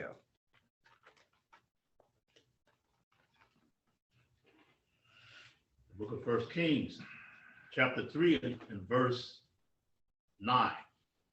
Correct? Yes. Give therefore thy servant an understanding heart. Now we read all these reasons why we must pursue mastery of knowledge. We understand the goodness, the worth of knowledge and wisdom. Okay, now here's the prayer. Men, here is the prayer. This is the same prayer that Solomon prayed. Here is the prayer. Read again from the top. 1 Kings 3 and 9. Give therefore thy servant an understanding heart to judge thy people, that I may discern between good and bad. For who is able to judge this thy so great a people? Read. And the speech pleased the Lord, that Solomon had asked this thing. Okay. And God said unto him, because thou hast asked this thing, and hast not asked for thyself long life, neither hast asked riches for thyself, nor asked the life of thine enemies, but hast asked for thyself understanding to discern judgment. Behold, I have done according to thy words. Lo, I have given thee a wise and understanding heart, so that there was none like thee before thee, neither after thee shall any arise like unto thee. And all those other things will be the byproduct. All the riches and wealth and the destruction of the enemies will be the byproduct of the knowledge and wisdom, knowledge and understanding that the Most High will endow us with, because that is the thing that we pray for first and foremost, after we show that we fear God. Okay, so character traits. The first thing is to fear God. Second thing is to pursue mastery of knowledge. The third thing is we must be merciful. To be merciful. To be merciful. Okay. Go to 2 Samuel, chapter 23, verse 3.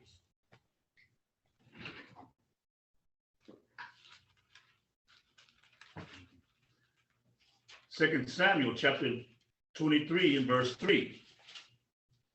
The God of Israel said, the rock of Israel spake to me, he that ruleth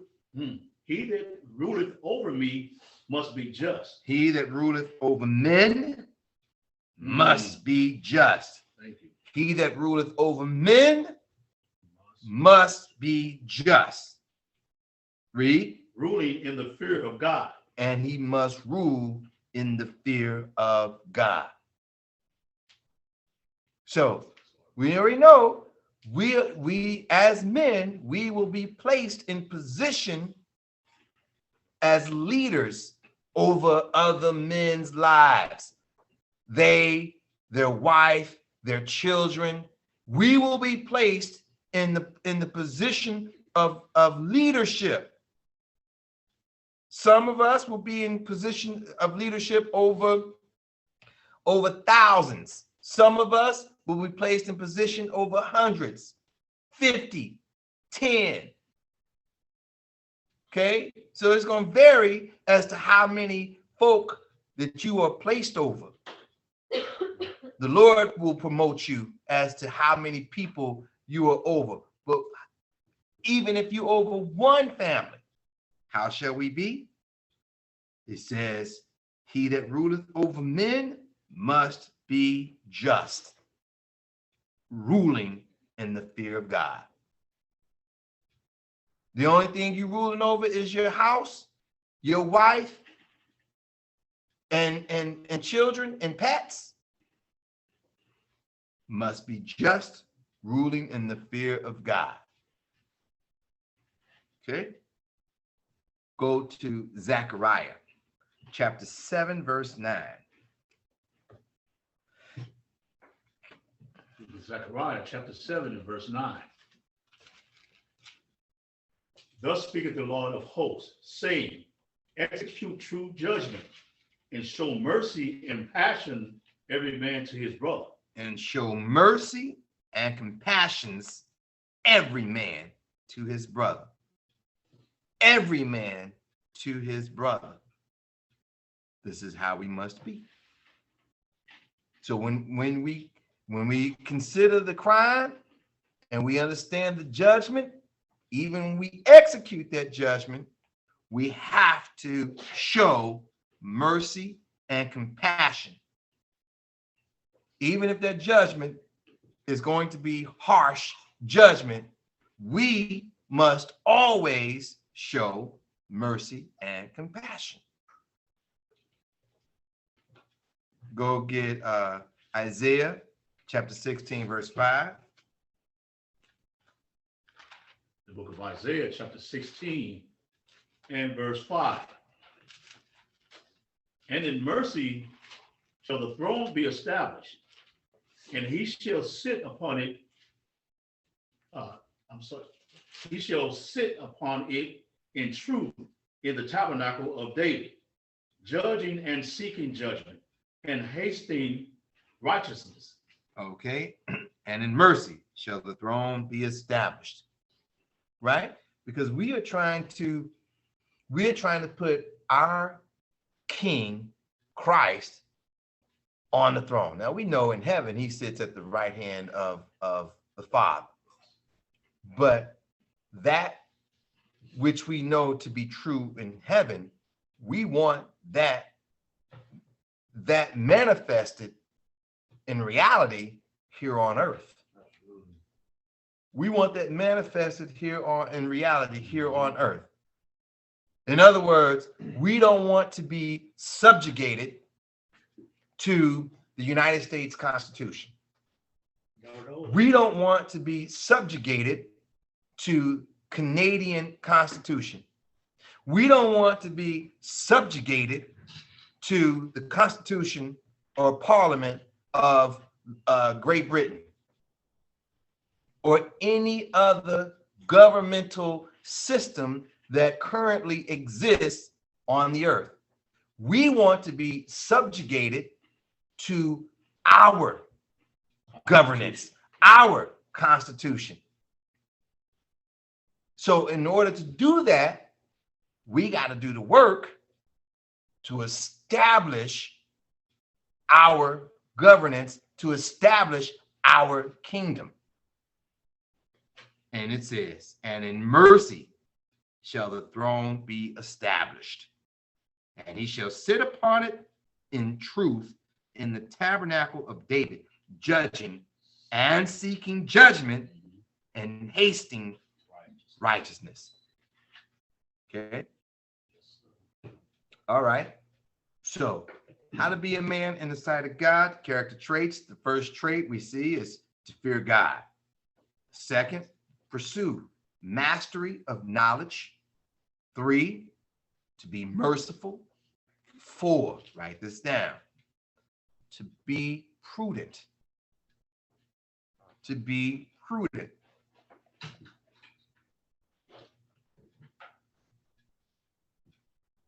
Now let's pull that word up, because that's not an everyday word. We don't use that word every single day. Prudent. Word alert. Word alert.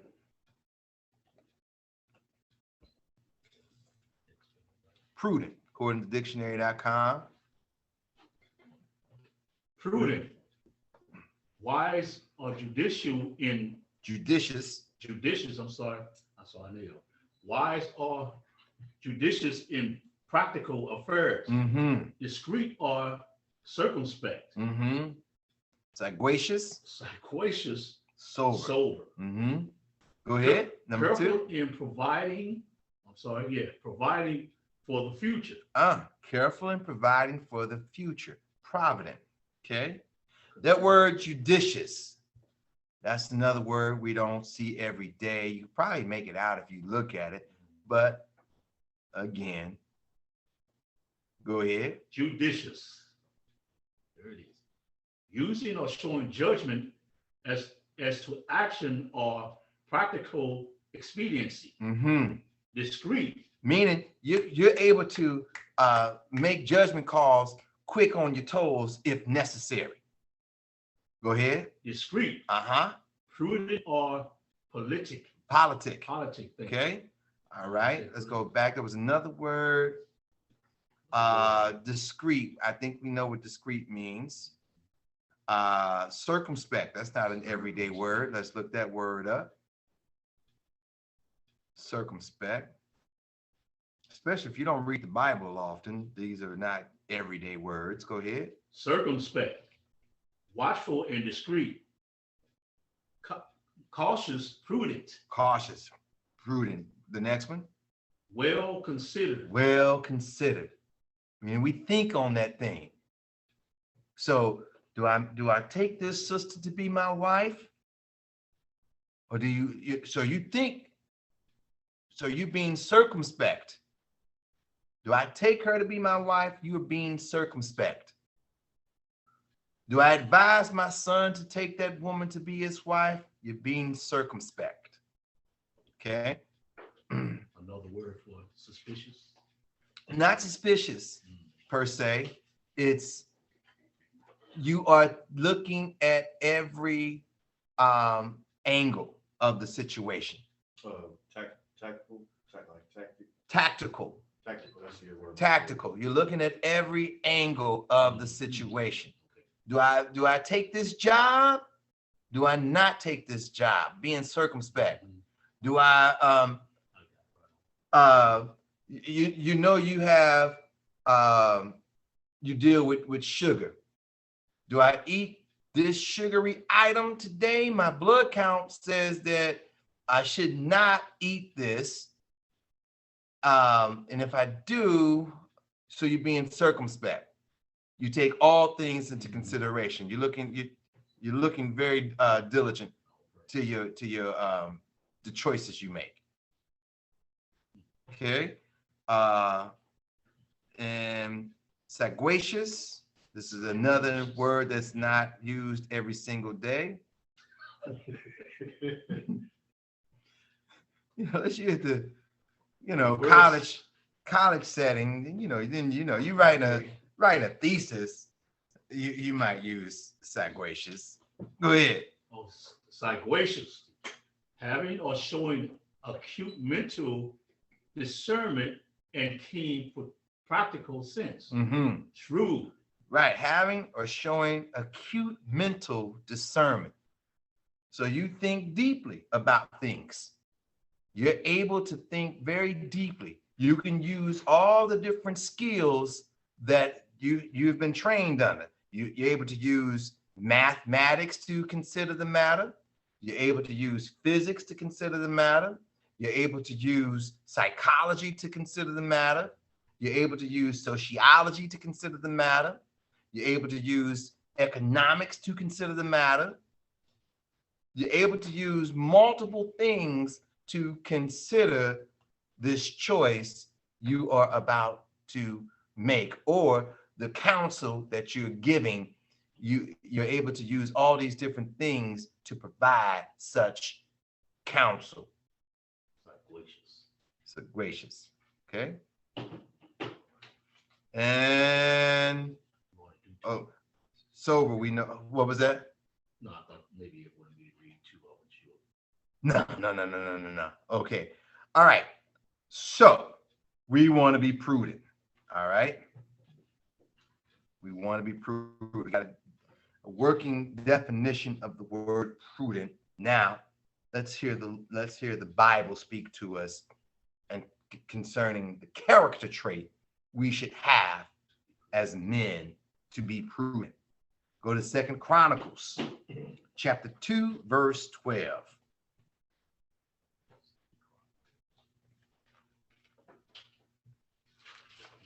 Second Chronicle, chapter 2 and verse 12. Who's that? Huram said, moreover, blessed be the Lord God of Israel, that made heaven and earth, who had given to David the king of a wise son. Endued, what's that? Endued with prudence and understanding. Endued with prudence and understanding. Solomon is endued with prudence and understanding. Go ahead. That might build a house for the Lord. And a house for his kingdom. And a house for his kingdom. So here's another man giving Solomon praise.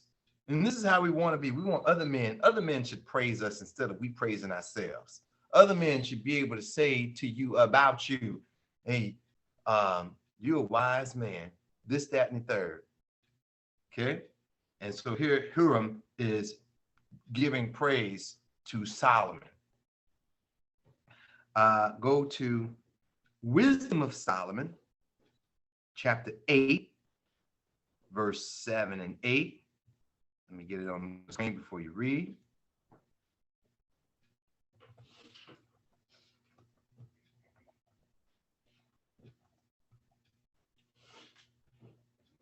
Go ahead. Wisdom of Solomon in the Apocrypha. 7. And if a man love righteousness, her labors are virtues. For she teacheth temperance,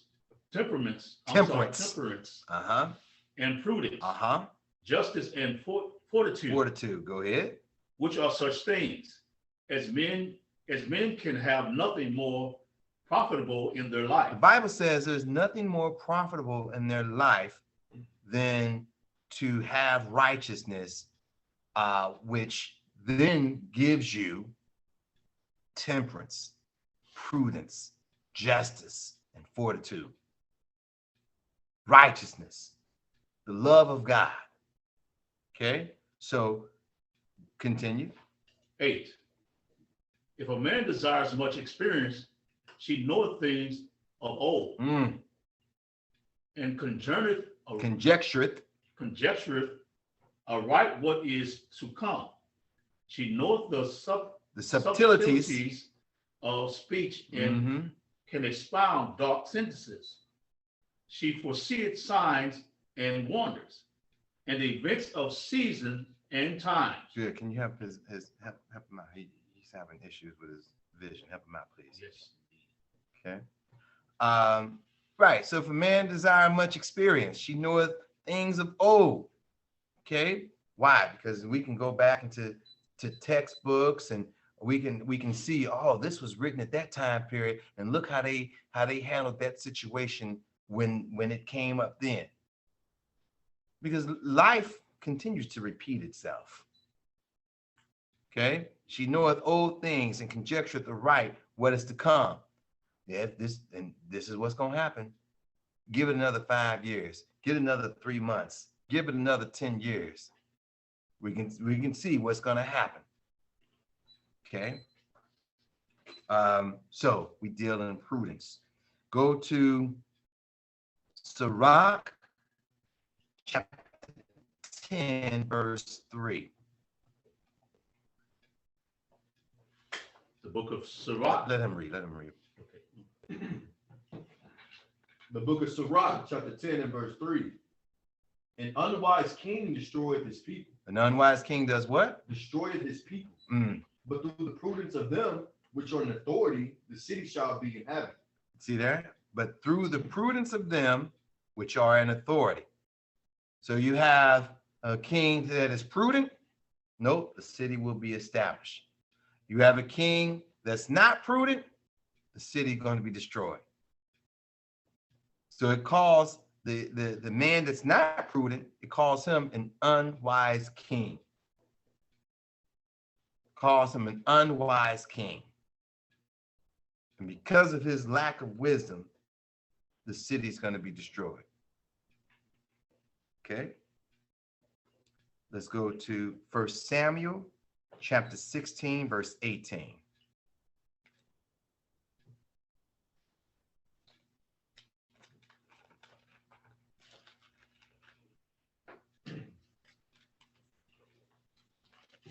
It's the book of 1 Samuel, chapter 16 and verse 18. Then answered one of the servants and said, Behold, I have seen the son of Jesse, the Bethlehemite, that is cunning and plain, and a mighty, valiant man. Valiant man. Valiant man. And a man of war. And a man of war. Talking about David. Go ahead. And prudent in matters. And he is prudent in matters. David was prudent in matters, a young man. Prudent in matters. Go ahead. And a comely person. And a very attractive man. Go ahead. And the Lord is with him. The Lord is with him. Okay. Prudent in matters. This is how we must be. Go to Proverbs chapter 13, verse 16.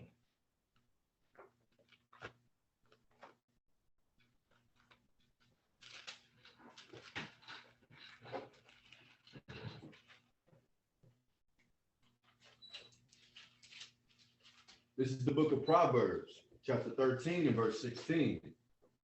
Every prudent man dealeth with knowledge. How does he deal? With knowledge. Every prudent man dealeth with knowledge. That was one of the character. That was the second character trait we spoke about. Read. But a fool layeth open his folly. A fool, he can't help himself. The second he opened his mouth, everybody say he a dummy. He don't know nothing. There you go. There you go. Go ahead. Proverbs 14, verse 8. The book of Proverbs, chapter 14 and verse 8. The wisdom of the prudent is to understand his way. But the folly of fools is deceit. It's deceit. But I'm telling you, man, it's going to happen, man. It's going to happen, man. Deceit, lying to himself. But that prudent man, the wisdom of the prudent man, he's going to understand his way. Well, see, I got to do this. We got to do that. Lord willing, the Lord will. So I just got to see, man, if the Lord's going to open this door or not open this door. You know, I know that this is my desire. I know that we want to do this. So he's being circumspect. The prudent man is being circumspect. He's thinking about all of the variables. Go to Proverbs 14, 15. Verse 15. The simple believeth every word. Say that again. The simple believeth every word. Man, did you know that thus and thus and thus and thus? For real? They found the planet Kepler 915. You don't go there in 100 years. Got nothing to do with you, no way. Right? The earth is flat, man. I'm telling you. It's flat. We're going to walk off the edge of the earth then. I can't. Tell me then, why can't you walk? There's one place that you can't go no further than that. The simple believe everything. And what does it say? Yep. The simple believeth every word. But the prudent man looketh well to his going. But the prudent man looketh well to his going. Again, the prudent man is calculating. The prudent man is a tactical man. He's looking at every angle. When he counsels with a person, he says, hey, this is what I've come up with so far. I need you to hear the variables I come up with. I want you to think on the variables I come up with. What variables am I missing? When he speaks with other men, that's what he's looking for. When he counsels with a man, he's saying, hey, these are the variables I come up with so far. How do these variables sound? And what variables am I missing? That's why he counsels with other men, a godly man. Okay. Go to Proverbs 15:5.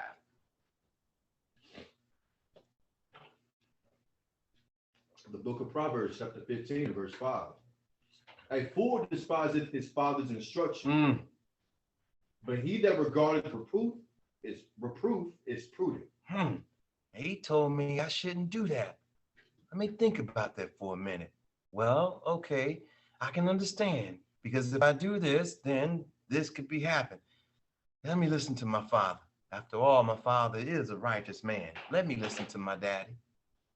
Even if your daddy is not a man walking in righteousness, and your daddy is wayward as all get out, but he told you, hey, don't follow a multitude of evildoers. You better listen. Your daddy is wayward as all get out. 100 women, drinking, smoking, but he tells you don't follow a multitude, or whatever example you can think of. You better listen to your father. At least ponder what he's trying to tell you. Go to Sirach, chapter 6, verse 32. I'll pull it on the board. Okay, go ahead. Book of Sirach, or Ecclesiastes, chapter 6 and verse 32. My son, if thou wilt, thou shalt be taught. And if thou wilt apply thy mind, thou shalt be prudent. So how do you become prudent? Apply your mind. Apply to what? To the mastery of knowledge. Starting with fear God. How do you fear God? Well, apply your mind to the laws, to the commandments. God says do this, don't do this. God says do that, don't do that. You apply your mind. Go to Sirach, chapter 10, verse 1.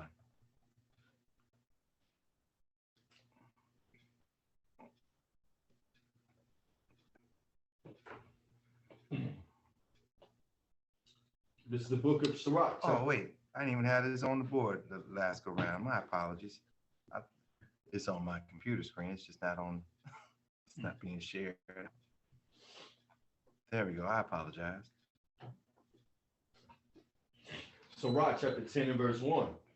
A wise judge will instruct his people, and the government of a prudent man is well ordered. And the government of a prudent man is well ordered.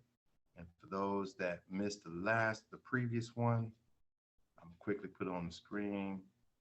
It was Sirach 6:32. It says, my son, if thou wilt, thou shalt be taught. And if thou wilt apply thy mind, thou shalt be prudent. All right, moving on. Okay, so again, how to be a man in the sight of God. We're speaking about the character traits right now. The first portion of this lesson, we're talking about the character traits. We said that character trait 1 is that he has to fear God. Character trait number 2, pursue mastery of knowledge. Character trait 3, be merciful. Character trait number 4, be prudent. Character trait number 5, must be diligent. Must be diligent. I want to look this word up also. Let's get a working definition for the word diligent. I think many of us have a concept in our mind of what that means. Let's just get a working definition of it.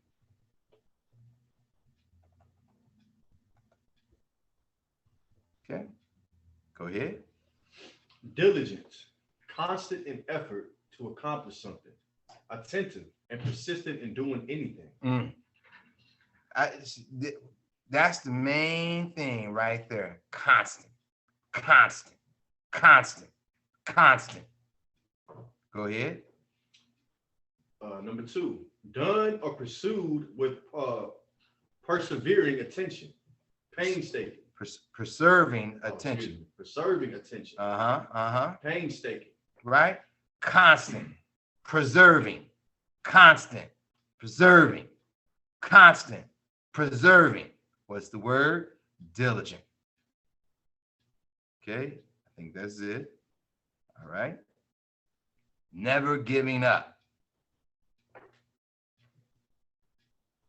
Okay. Let's go to the scriptures. Let's go to Proverbs chapter 4, verse 23.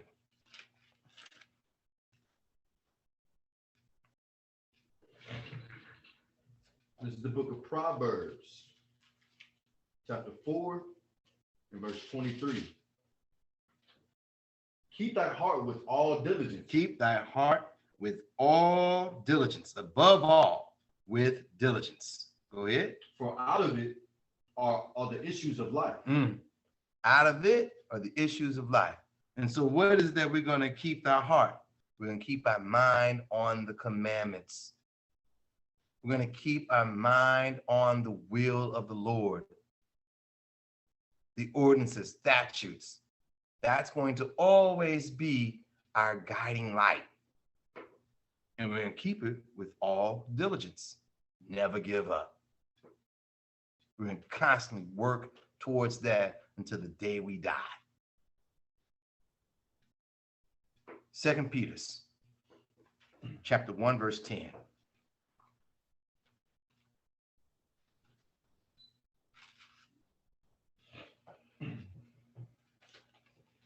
This is the book of 2 Peter, chapter 1 and verse 10. Wherefore the rather, brethren, give diligence to make your calling and election sure. Wherefore the rather, brethren, this whole lesson is we're speaking to the men. How to be a man in the sight of God. Wherefore the rather, brethren, give diligence to do what? To make your calling and election sure. To go on. For if ye do these things, ye shall never fall. Ye shall never fall. Okay. Go to Deuteronomy chapter 19, verse 18.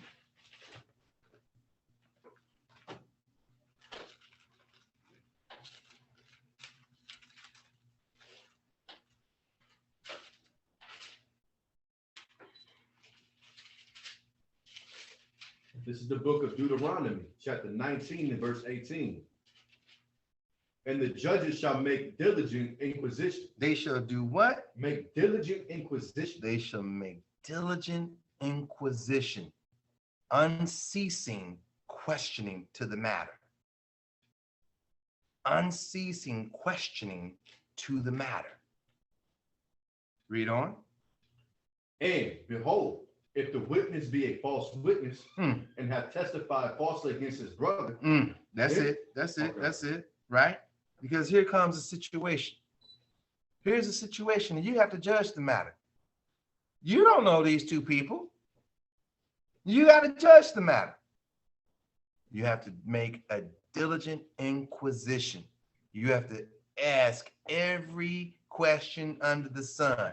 When you go into your chamber, you have to ponder the matter from this angle, that angle, etc., so that you can judge the matter in righteousness.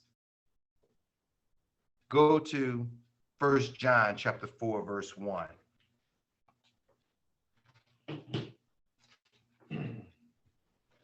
So 1 John chapter 4, verse 1.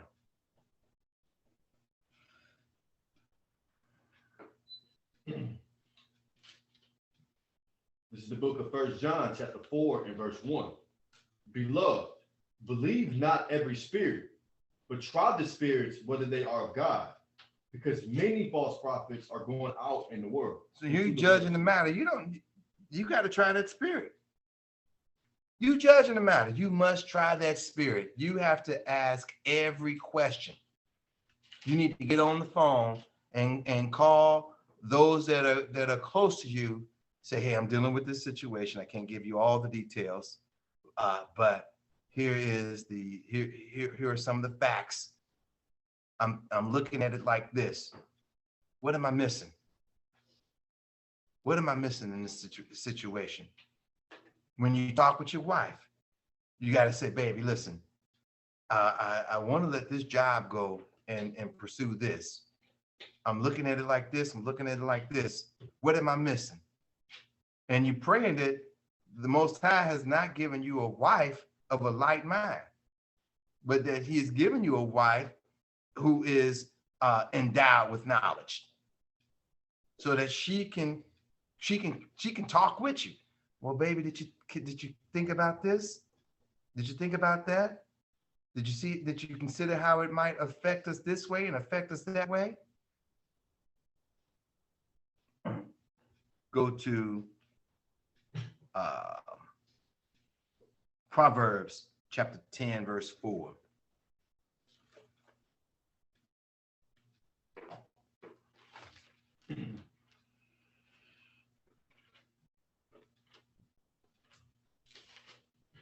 This is the book of Proverbs, chapter 10 and verse 4. Read. He becometh poor that dealeth with a slack hand, but the hand of the diligent maketh rich. He becometh poor that dealeth with a slack hand.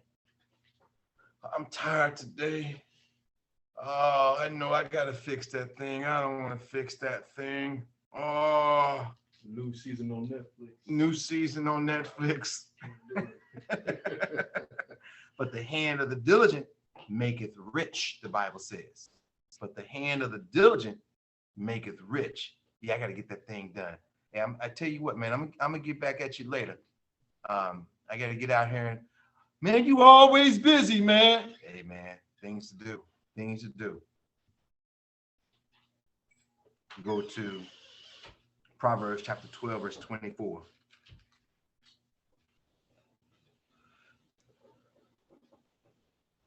It's the book of Proverbs, chapter 12 and verse 24.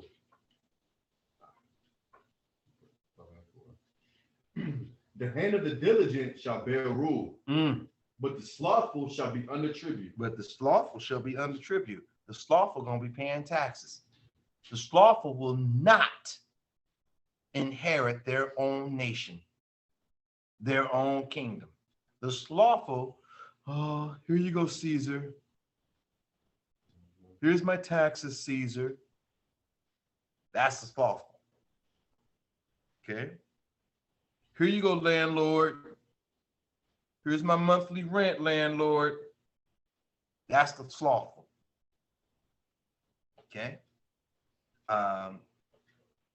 Proverbs chapter 12 and verse 27. Verse 27. The slothful man roasteth not that which he took in hunting.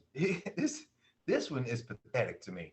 This proverb right here is pathetic to think of this individual. Here, this individual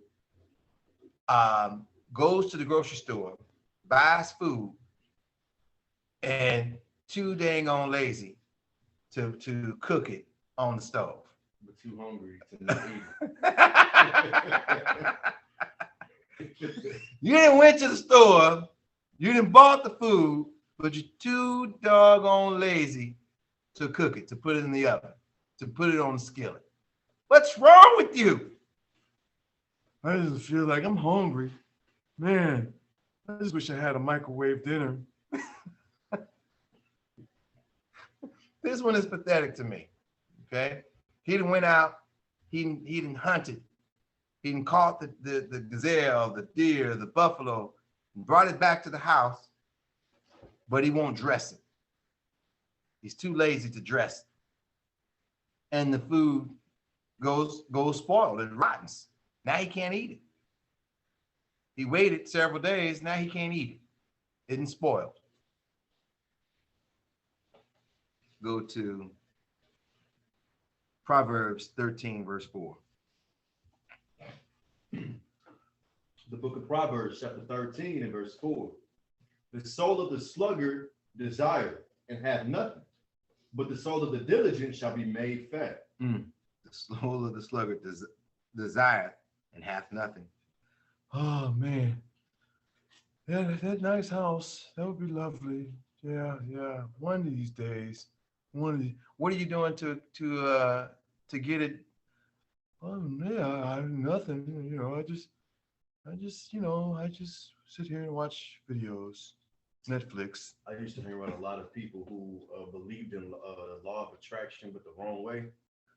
They thought that law of attraction meant I'm just gonna sit here and I'm gonna kick it, and I'm just gonna wish and keep wishing and keep hoping that I get $1 million. Uh-huh.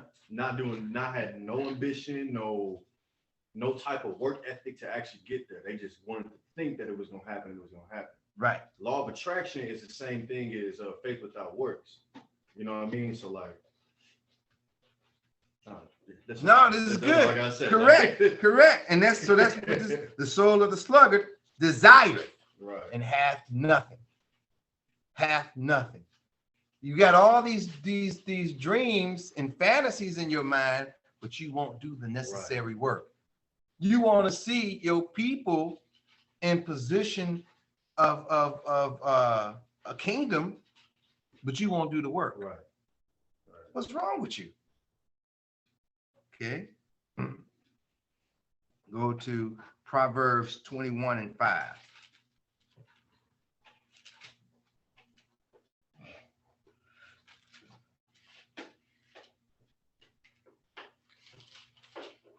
It's the book of Proverbs, chapter 21 and verse 5. The thoughts of the diligent tend only to plenteousness, but of everyone that is hasty, only to want. But of everyone that is hasty, only to want. Me. Quick. Microwave. I want it now. Well, it takes time. And then you give up. But the thought of the diligent tend only to plenteousness. We're going to put these seeds in the ground.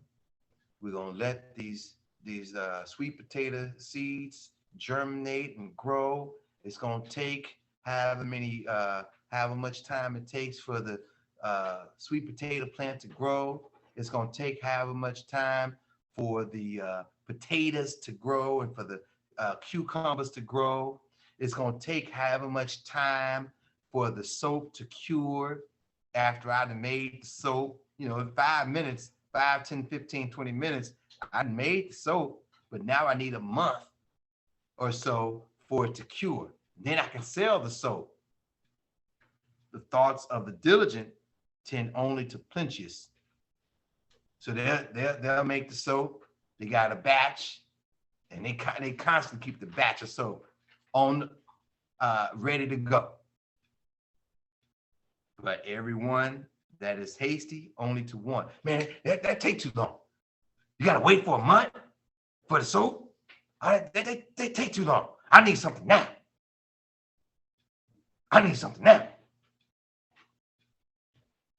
Go to Proverbs 22:29.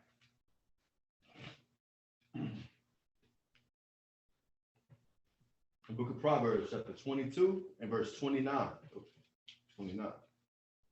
Seest thou a man diligent in his business? He shall stand before kings. He shall not stand before mean men. He shall not stand before mean men. He shall stand before kings. A man that's diligent in his business. Why is it that he's going to stand before kings? Okay. Go to Ecclesiastes, chapter 8, verse 4. Why will he stand before kings? Ecclesiastes, chapter 8, verse 4.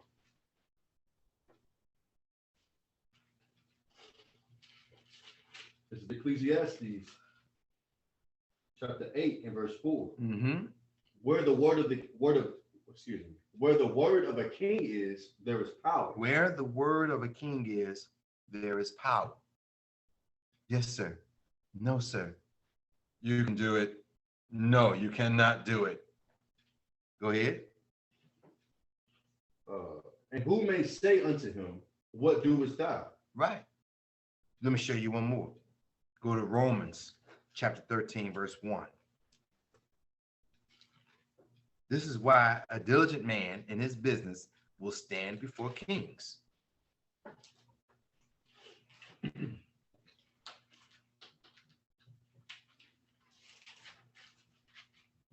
It's the book of Romans, chapter 13 and verse 1.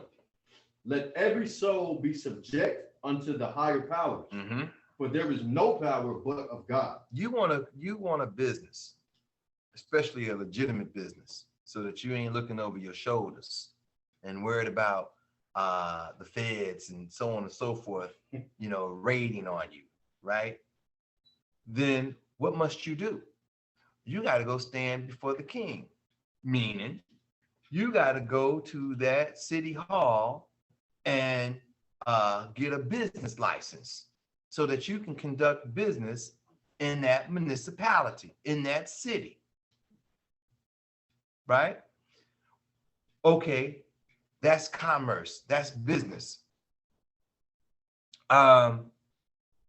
You want a partnership with this major corporation. You got to stand before the board of directors and the CEOs and so forth so that you can do business with their business. You want to do international business. Well, you got to stand before the magistrate of those countries so that you can take your enterprise into their countries. You want to establish a nation where you got to come collectively and stand before the leaders of the world to tell the leaders of the world, we are the children of Israel. We be a nation that will not be in subjection to another.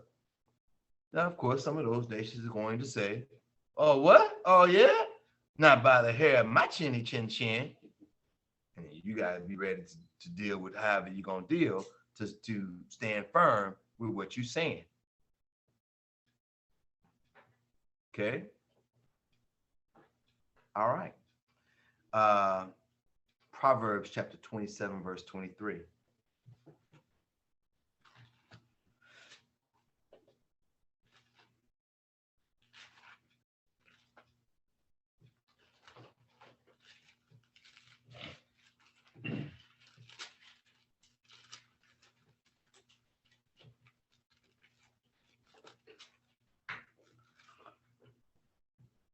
The book of Proverbs, chapter 27 and verse 23. Be thou diligent to know the state of thy flocks, and look well to thy herds. Because if you're going to rule a nation, you have to look well to the flock, and you have to know the state of that flock. What are the needs of your people, and be in position to satisfy those needs, provide those needs. Healthcare, insurance, education, food, clothing. You got to be, if you're going to be one of the leaders of the people, you got to know how to acquire these things, to provide these things for the people. Okay? All right. So, character traits, how to be a man in the sight of God. Number six. We said number 1 was fear God. Number 2, pursue mastery of knowledge. 3, be merciful. 4, prudent. 5, diligent. And 6, we come to that combination of 3 words: trustworthy, reliable, dependable.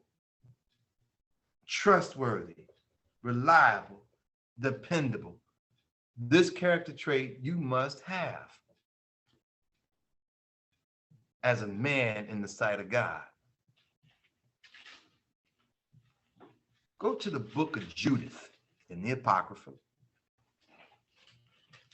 chapter 8. And we're going to go verses 20 through 24. Let me put this on the screen.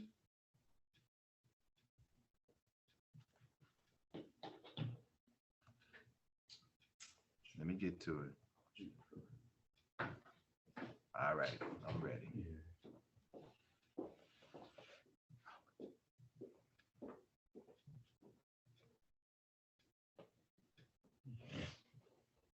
This is the book of Judith, chapter 8 and verse 24.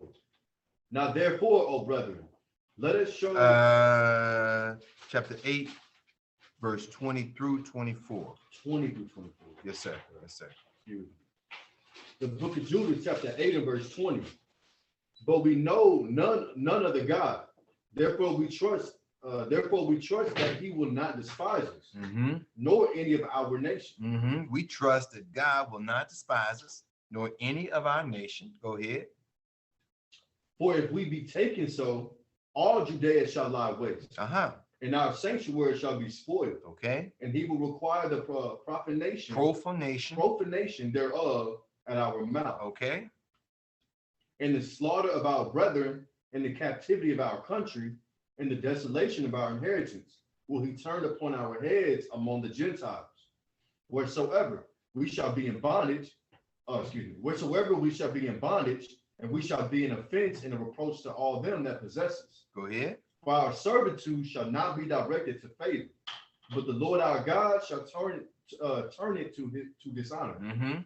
Now therefore, O brethren, let us show an example to our brethren, because their hearts depend upon us. Their hearts depend upon us.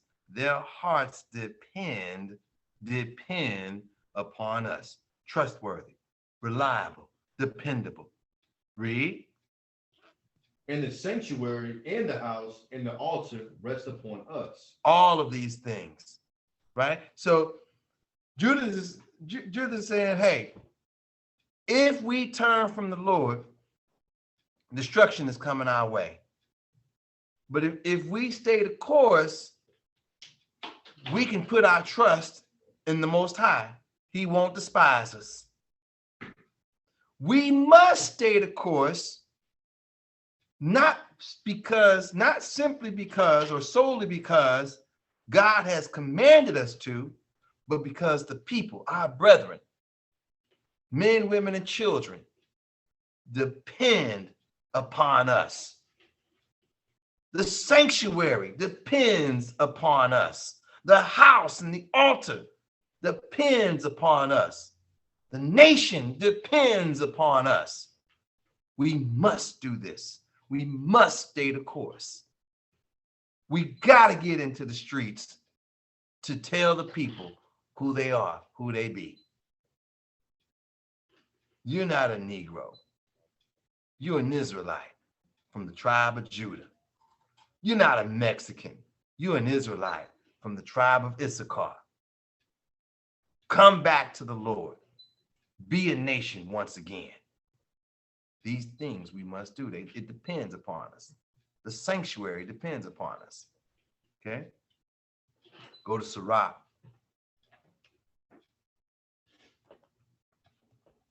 Sirach chapter 6, verse 14 through 16.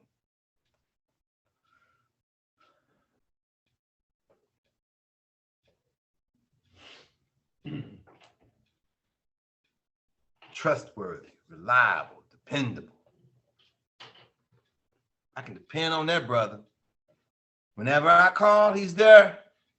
I tell him time, he's there. I can depend on that brother. Read. Ecclesiastes chapter 6 and verse 14. A faithful friend is a strong defense. A faithful friend is a strong defense. Go ahead. And he that hath found such, and one hath found a treasure. Nothing doth countervail a faithful friend, and his excellency is invaluable. His excellency is invaluable. When you have a faithful friend, he's going to cheer your countenance up. He's going to encourage you to keep going on. He's going to give hope when that spirit of despair begins to creep in over you. And he's going to come and say, hey man, we got this. Come on, keep going. Let's keep treading. We trying to establish the kingdom. Let's keep going. That's what a faithful friend is going to do. Read. A faithful friend is the medicine of life. He is the medicine of life. All the psychology in your mind where you're at war, a psychological war. Well, man, shoot, man, do I give up? Well, I guess I go ahead and just assimilate with the white man. I guess, I do this, that, and the third. No, he's going to be a medicine of life. Brother, stay strong. Be strong in the spirit. In the mighty of the Lord. Blah, blah, blah, blah, blah. Go ahead, read that again. 16.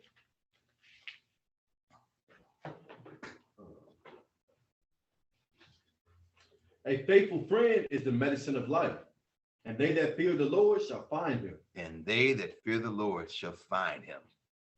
Okay. Go to Sirach chapter 7, verse 18.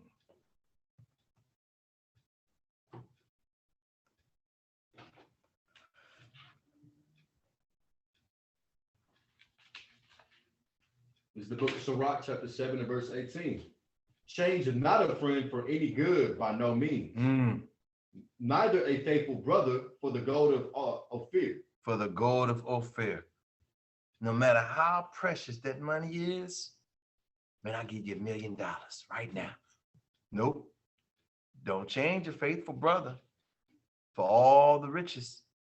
Change not a friend for any good by no means. Give him up? No. Okay. Go to Sirach chapter 9, verse 10.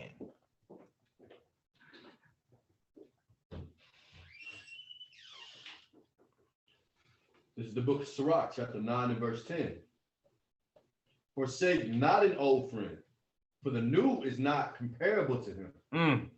A new friend is a new wine. A new friend is as new wine. It hasn't aged yet. That old friend has been aging and has continued to age. You bought that old wine, 50 years ago, and it's been aging all the while. This wine just came out. There's a difference in the taste. Read. And when he is old. Yeah. When it is old, thou shalt drink it with pleasure. And when it is old, thou shalt drink it with pleasure. Okay. All praises. Go to Sirach chapter 14, verse 13.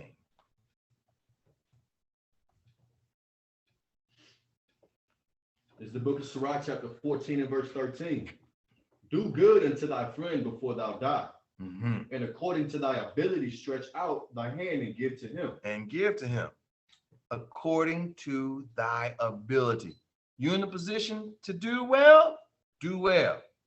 You not in the position to do well? Don't do yourself harm. Now you asking him, man, I gave you my last. Can you help me? How he gonna help you? He just asked you for money. He just asked you for money. That was my last. Now I don't have nothing myself. I'm sleeping over here in the cold because I gave you my last. Okay. Go to Sirach 19, verse 8.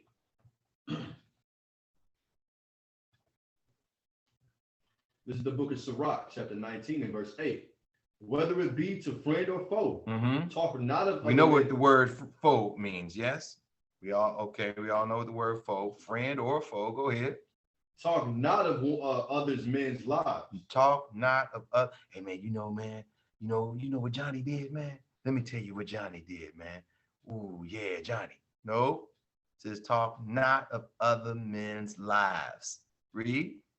And if thou canst without offense, reveal them not. There you go.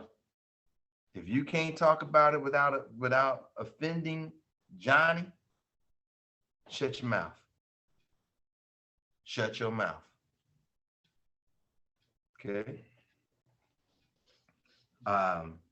Go to Sirach, chapter 20, verse 23.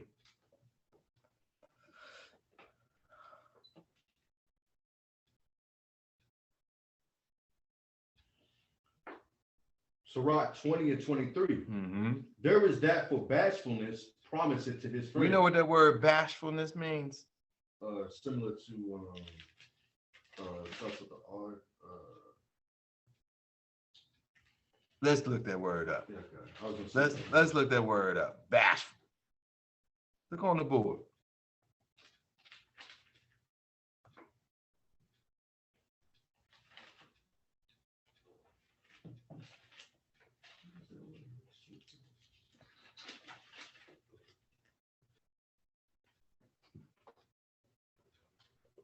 Is it similar to railing? No. Oh, okay. I was on some. Okay. Bashful. Uncomfortably diffident, excuse me, and easily embarrassed. Uh-huh. Shy, timid. There we go. Shy, timid. Shy, timid. Okay.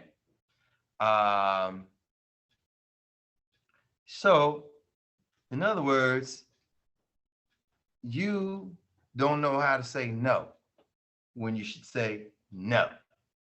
You don't know how to say yes when you should say yes, because you are shy or timid. Let's go back to the passage.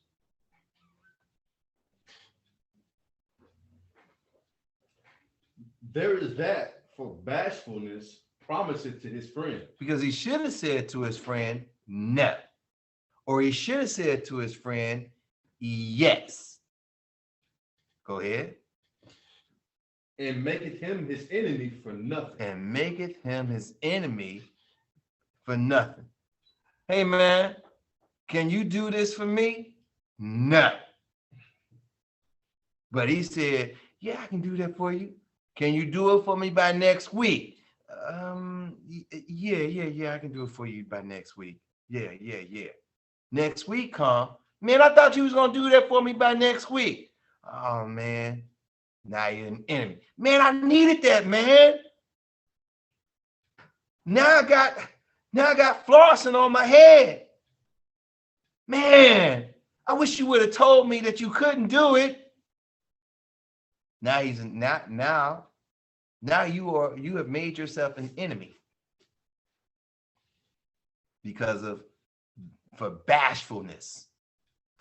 You made a promise to a friend because of bashfulness. We understand? Okay. Go to Sirach.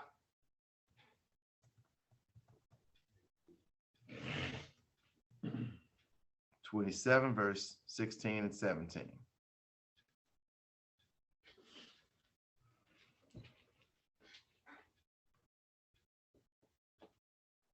It's the book of Sirach, chapter 27 and verse 16. Whoso discovereth secrets loseth his credit, and shall never find friend to his mind. And never find a friend to his mind. Because you always tell, nah, our friendship will always only be surface level. How's the weather today? Oh, it's okay with 60 degrees. Anything else? No, I'm going. I'm leaving. Where you going? Just leaving. And it's always surface. I'm not giving you no details.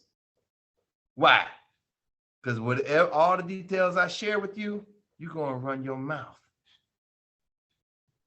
You run your mouth. Go ahead. Love thy friend and be faithful unto him. Mm-hmm. But if thou betrayest his secrets, follow no more after him. Follow no more after him. Why? Because you always telling them my secrets. Well, man, you shouldn't have no secrets. Ain't no secrets in Israel. I heard that before. Ain't no secrets in Israel. No. There are. Now, if a man is operating in wickedness, okay, we got to expose wickedness. But there are secrets. Okay.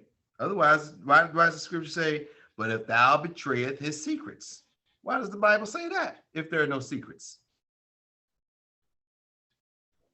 Okay.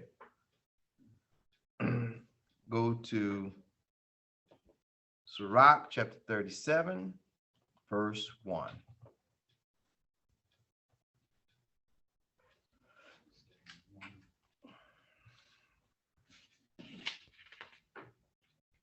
It's the book of Sirach, chapter 37 and verse 1. Every friend saith, I am his friend also. But there is a friend which is only a friend in name. Which is only a friend in name. Which is on, it was the early 2000s. Yeah, it was the early 2000s. Tamia, singer, had a song called Stranger in My House. It was a remake, right? Because originally it's a country song. There's a stranger in my house, took a while to figure out, blah, blah, blah, blah, blah, blah, blah, right? So what's she saying? I don't know you. We didn't grow apart. Now that's at that level. Yeah, man, I know him, man. I know him. And she said in the song, right? I was like between two brothers. Yeah, man, I know him. But in that song, where it was a very intimate relationship with the husband and wife, she said, pop quiz. Tell me where we first kissed. Tell me where my spot is. Tell me if I like it. Do I love it? So if we friends, come on, tell me some intimate things about me. If we homeboys, tell me some intimate things about me. You should be able to know my character traits if we friends. You should be able to say, that brother is, he's trustworthy. He's reliable. He's dependable. Nah, he ain't trustworthy. He ain't reliable. He ain't dependable. Right? You should be able to tell me about my character traits if we are greater than friends beyond name only. And she had it right, in my opinion, in that song, when she said pop quiz. If the two of you, he and her, are friends beyond name only, then she, the wife, should be able, she should know him. He should know her intimately. And intimately, I don't mean just a sexual happening. I'm talking about a mental knowing. A mental know. You know what, man? She likes she likes banana pudding. I'm gonna stop at the grocery store and get a thing. But why are you gonna do that? Just because she likes things. Just because. Let me stop and get her some banana pudding. Just because. Okay. All right. Huh? I say bars. Now let's move into part 2, and we're almost done. Let's move into part 2 of this lesson. So part 1 was character traits, which we've identified as fear God, pursue mastery of knowledge, be merciful, be prudent, be diligent, and show yourself as trustworthy, reliable, and dependable. Part 2, write this down. Being a man,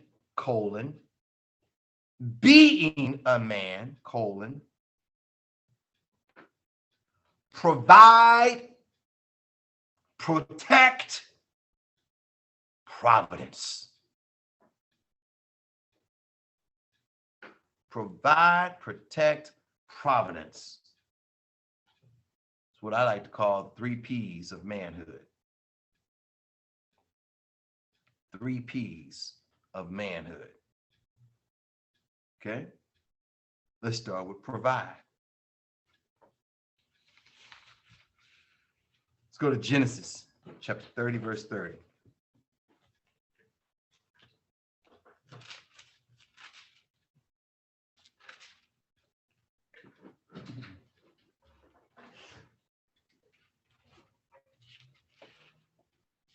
The book of Genesis, chapter 30 and verse 30. Mm-hmm. For it was little which thou hast before I came, Okay. and it is now increased unto a multitude. Okay. And the Lord hath blessed thee since my coming. This is Jacob speaking to his uncle Laban. He said, when I first came here, you had little. Now I'm here. You have grown immensely. The Lord has blessed me to be a blessing to you. Read. And now when shall I provide for my own house also? Now, when shall I provide for my own house? He asked his uncle. This man now has 2 wives and 2 concubines, a total of 4 wives. He has, at this point in the storyline, he has 12 boys. Well, is it 11? I think it's 11 boys at this point in the storyline. 11 boys and 1 girl. Benjamin is the last one to be born. With the birth of Benjamin comes the death of Rachel. Okay. So he says, when shall I provide for my own house also? As men, our job is to provide for our own house. We shouldn't be sucking mama's tit all our life. We should be able to get out, slaughter the animal, and say, Mama, here is, come to my house, and here is the best portion of meat for you. Sit down at the table that the Lord has blessed me with. Come, Mama, let me serve you. You've served me long enough. Let me serve you, Mama. Okay. Go to 1 Timothy chapter 5, verse 8.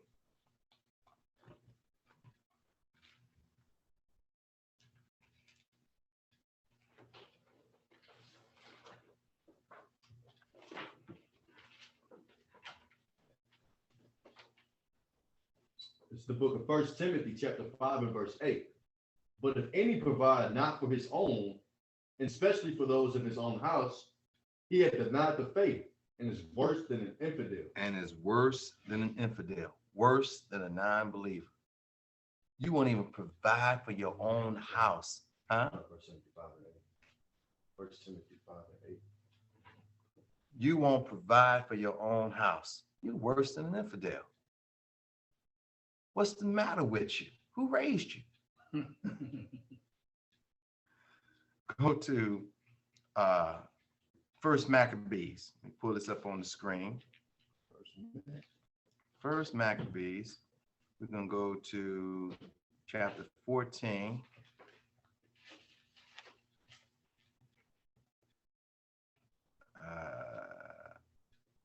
First Maccabees, let me make sure.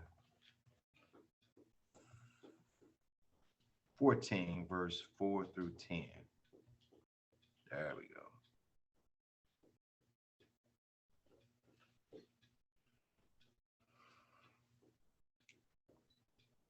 Go ahead, read for me. First Maccabees chapter 14 and verse 4. As for the land of Judea, that was quiet all the days of Simon, for he sought the good of his nation in such wise. He sought the good of his nation. Go ahead. As the evermore his authority and honor pleased pleased them well. Go ahead. And as he was honorable in all his acts, so in this, that he took Joppa for an haven, and made an entrance to the isles of the sea, Okay. and enlarged the bounds of his nation. And enlarged the bounds of his nation, the boundaries. Go ahead. And recovered the country. He recovered countries. Simon said, no, this land belongs to us. It rightfully belongs to us. It historically belongs to us. We take it back. Go ahead. And gathered together a great number of captives, and had the dominion. So he went out and said, blacks, Hispanics, and Native Americans, you are the children of the Most High God. Take the shackles off your mind. Go ahead. And I'm sorry, that would be today. That would be today. Right, yeah. Go ahead. And had the dominion of Gazer and Bethshur, and the tower, out of which he took all uncleanness. Neither was there any that resisted him. Go then ahead. Then did they till their ground in peace. Then did they till their ground in peace. The people had land to work, and they worked the land. They worked it in peace. Go ahead. And the earth gave her increase. And the trees of the field their fruit. And the trees of the field their fruit. So here came the sweet potatoes and the leeks and the cabbage. Then here came the olives and the pecans and the walnuts, okay, and the figs. Here came those things. Read. The ancient men sat all in the streets, communing together of good things. What? Didn't we read about this earlier? Be times before them that have understanding. So there they were, in the center of the street, giving understanding. And folks came to listen. Go ahead. And the young men put on glorious and warlike apparel. The young man put on warlike apparel so they can be ready to go and protect, go and conquer, go and seize that which belongs to them, so they can provide. Go ahead. He provided victuals. He did what? He provided victuals. He did what? He provided victuals. He provided food. Go ahead. For the cities, and set in them all manner of munition, weapons, so that his honorable name was renowned unto the end of the world. This is what Simon, our forefather Simon did. This is how we must be, being a man. Okay, go to Galatians chapter 6, verse 10.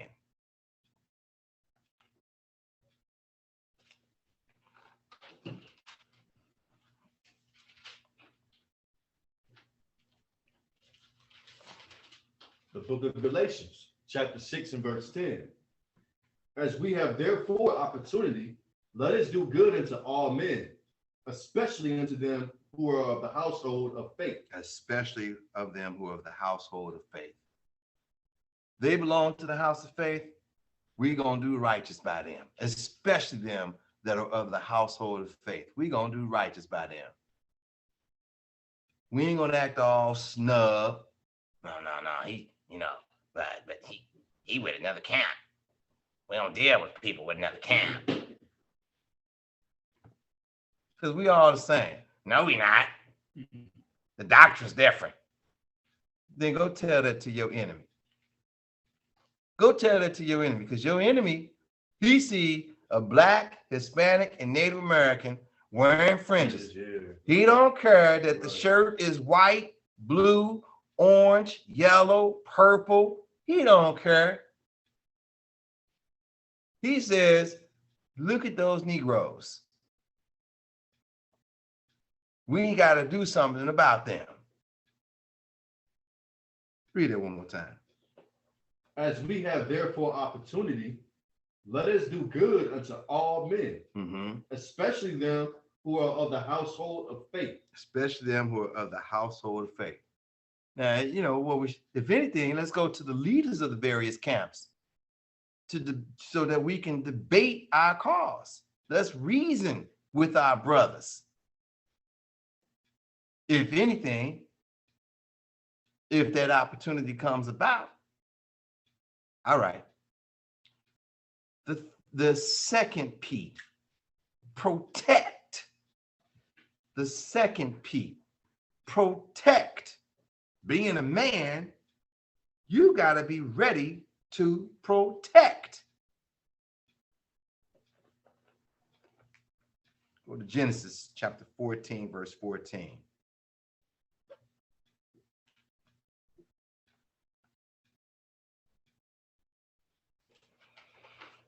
Read. We're almost done. The book of Genesis, chapter 14 and verse 14. And when Abram heard that his brother was taken captive, he armed his trained servant. He armed his what? His trained servant. He armed his what? His trained servant. His trained servants. How you gonna be ready for war and you don't train? You don't train. First and foremost, you ain't training your mind. Second, you ain't training your body. You eat all manner of crap. Here's a ho-ho today and a dinky tomorrow, a ding-dong tomorrow, and a strawberry shortcake. And how you gonna be ready for war? How you gonna be ready for war? And then you don't come and you don't go through any kind of drills. You ain't doing no kind of drills. So that when y'all come together, y'all look like a ragtag muffin. Read. Born in his own house. Read from the top. And when Abram heard that his brother was taken captive, he armed his trained servants. Born in his own house. 318. Abraham had 318 men. 318 men that he trained. These men were ready for war. Read. And pursued them unto Dan. And he went, so when he heard about his nephew Lot, he and his 318 men, they went and pursued the enemy concerning his nephew. Okay. Go to Proverbs chapter 24, verse 9 through 11.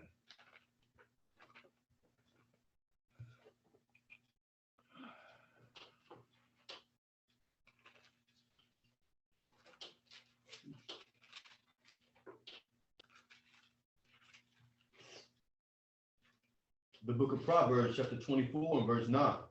The thought of foolishness is sin. Say that again. The thought of foolishness is sin. You didn't think that, did you?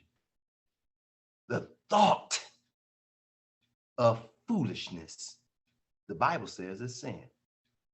The very thought of foolishness, the Bible says, is sin. Read. And the scorner is an abomination to men. If thou faint in the day of adversity. If you faint, you give up, you fall out in the day of adversity. Go ahead. Thy strength is small. The Bible says your strength is small. You got little strength. You got to do some more push-ups, some more sit-ups.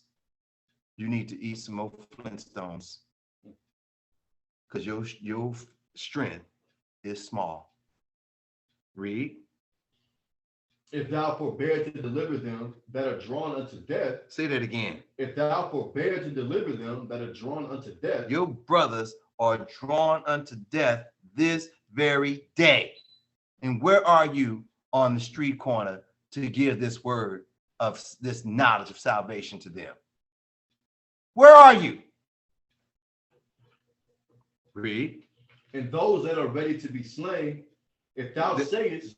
Read it from the top, verse 11. If thou forbear to deliver them that are drawn unto death, and those that are ready to be slain, if thou sayest, behold, renew it not, doth not he that pondereth the heart consider it? And he that keepeth thy soul, Does not he know it? And shall not he render to every man according to his works? Shall he not render to every man according to his work? God knows your thoughts. God knows your thoughts. So you can lie to man, you can lie to me. You can't lie to God. He knows. He knows. He knows your intent. He knows your purposes. He knows. Did you fall? Did you faint in the day of adversity? Thy strength is small. How can I help you in strengthen that which is small? Go to Galatians chapter 6, verse 1 and 2.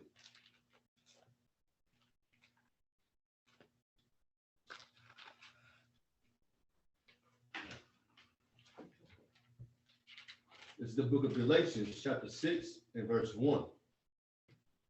Brethren, if a man be overtaken in a fault, ye which are spiritual, restore such an one in the spirit of meekness. In the spirit of meekness. That word meekness, that's the second time tonight this word has come up. Let's look this word up. Let's look up the word meek. What does it mean to be meek? Moses was meek. What does the word meek mean? Go ahead. Meek. Meekly, meekness. Humbly patient or quiet in nature. Humbly patient. Humbly patient. Humbly patient or quiet in nature. Go ahead. As under provocation from others. Overly submissive or compliant. Okay. Tame. Okay. Obsolete. This is the one we really want. Gentle. Kind. Gentle and kind. Gentle and kind. Okay. I'm gonna be gentle with you. Yeah, I'm gonna judge you. I gotta judge you. But I'm going to be considerate as this judgment comes forth. Bend over, little baby. I gotta take my belt off and spank your hiney. But I'm gonna be gentle. It's gonna hurt me. It's gonna hurt me more than it hurts you. Right. Maybe. I'm okay, but I ain't that. Oh. Okay.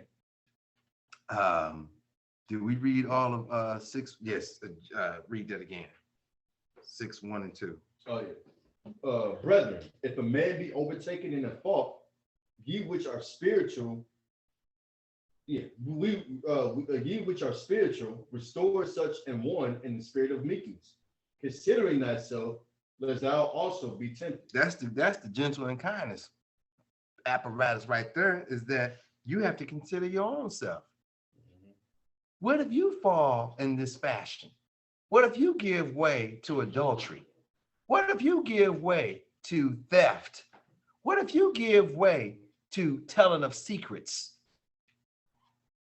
What if in the day of adversity, you prove to yourself that your strength is small?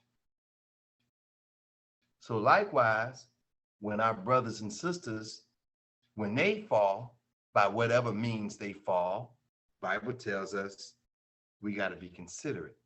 We got to deal with them, no doubt, but we got to be meek. We got to be gentle and kind when we deal with them. Read on. Bear ye one another's burdens, and so fulfill the law of Christ. And so fulfill the law of Christ. Okay. Now, go to Psalms chapter 45, verse 3 through 5. We're almost done.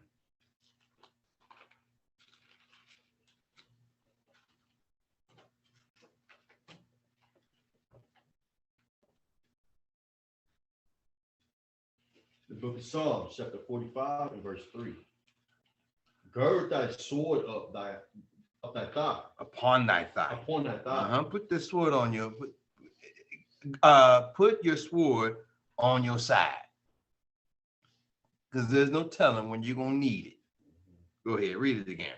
Gird thy sword upon thy thigh, O most mighty, with the glory and thy majesty. With thy glory and thy majesty. Go ahead. And in thy majesty, ride prosperously because of truth and meekness and righteousness. And thy right hand shall teach thee terrible things. And thy right hand shall teach thee terrible things. Go ahead. Thine arrows are sharp in the heart of the king's enemies, whereby the people fall under thee. Remember the poem I shared with you some time ago? I said in the poem, I was saying to my wife to be, and for her to be on my left side, because on the right side. You made a song to it? No, it goes.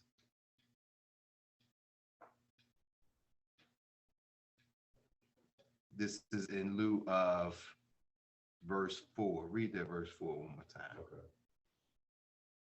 Okay. Psalms 45 and 4. And in thy majesty ride prosperously because of truth and meekness and righteousness. And thy right hand shall teach thee terrible things. In thy right hand, that part right there, right? This was called my wife to be, right? It says, I'm gonna skip to the point. Mm-hmm.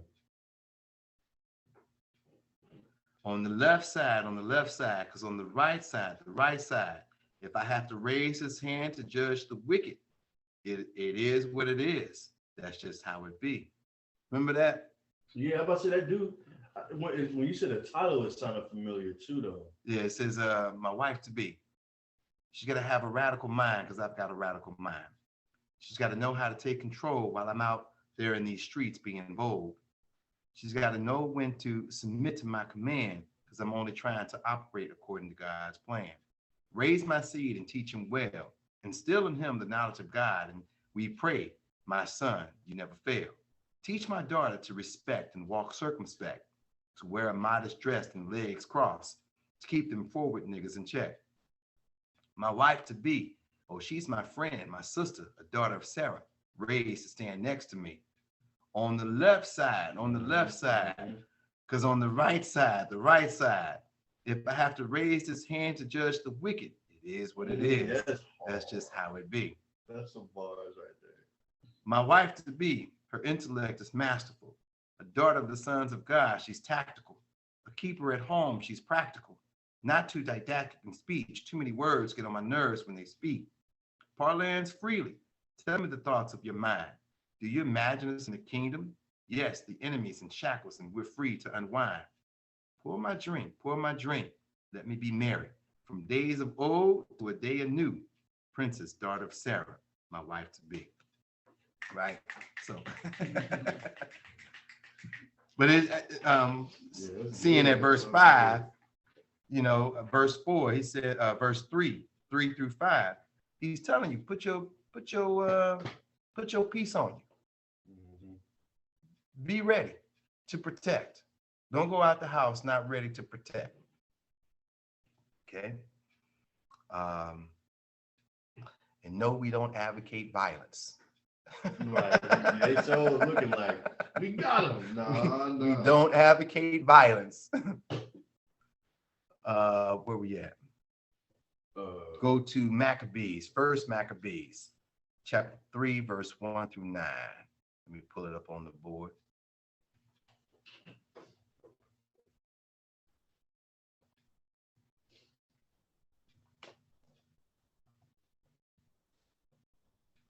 Okay.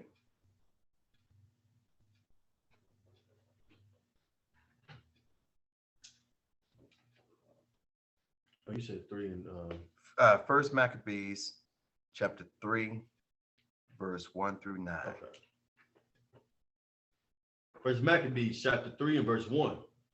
Then his son Judas, called Maccabeus, rose up in his stead, and all his brethren helped him. Okay. And so did all they that held with his father. and they fought with cheerfulness the battle of Israel. The battle of Israel. Go on. So he gat his people great honor, and put on a breastplate as a giant, and girt his warlike harness about him.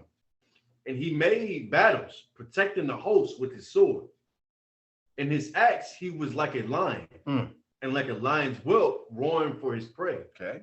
For he pursued the wicked and sought them out, and burnt up those that vexed his people. Wherefore the wicked shrunk for fear of him, and all the workers of iniquity were troubled, because salvation prospered in his hand. He grieved also many kings, and made Jacob glad with his acts, and his memorial is blessed forever.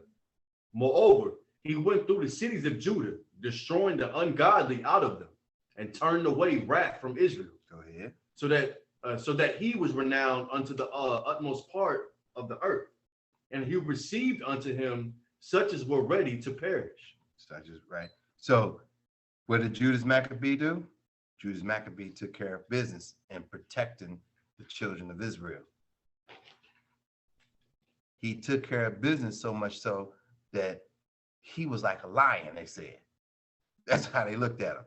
Like a lion's whelp roaring for the prey. He was kicking butt and taking names. Who's next? Who's next? Leave my brothers and sisters alone. Who's next? Who's next? There you go. Use that. Who's next? Who's next? Leave my brothers and sisters alone. Who's next? Who's next? Say it in that exact tempo. No. Go to Wisdom of Solomon. We're going to go Wisdom of Solomon, chapter 5.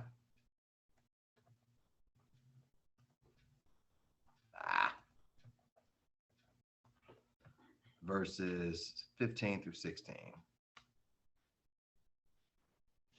Wisdom of Solomon, chapter 5 and verse 15. But the righteous live forevermore. Their reward also is with the Lord, and the care of them is with the Most High. Therefore shall they receive a glorious kingdom and a beautiful crown from the Lord's hand. For with his right hand shall he cover them, and with his arm shall he protect them. With his right hand shall he cover them, and with his arm shall he protect them. And that's exactly how we have to be. Here's the Lord. The Bible is showing us how the Lord protects us, and we got to protect the people. Okay.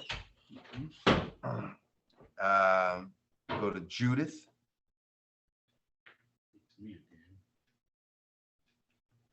Chapter 9, verse 12 through 14. The book of Judith. You say 9 and 14. Chapter 9, verse 12 through 14. The book of Judith, chapter 9, verse 12. I pray thee, O God of my father, and God of the inheritance of Israel, Lord of the heavens and earth, creator of the waters, King of every creature, hear thou my prayer, and make my speech and make my speech and deceit to be their wound and strife. Speaking about the enemies, go ahead.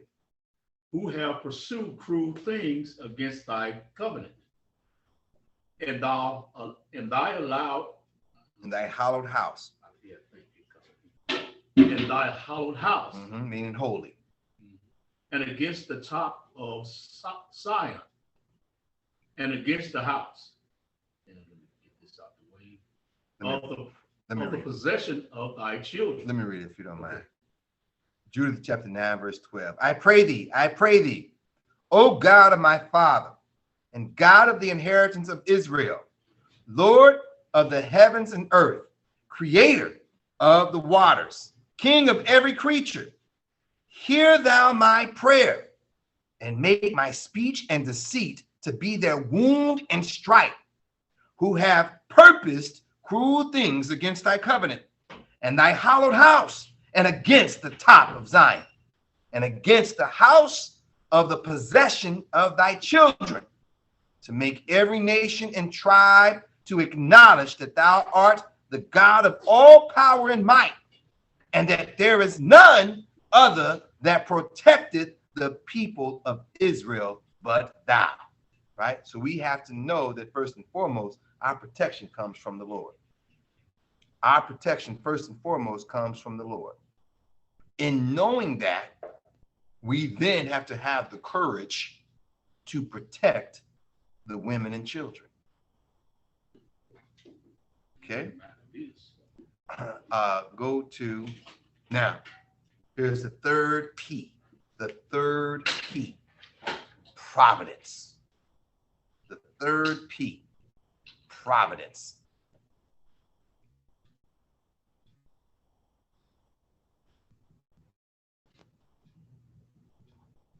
Third P, providence. Let's pull up a dictionary word for providence. I don't think I gave us a working definition for providence.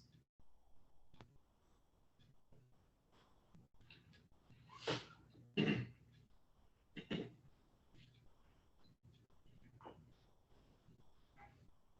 we go.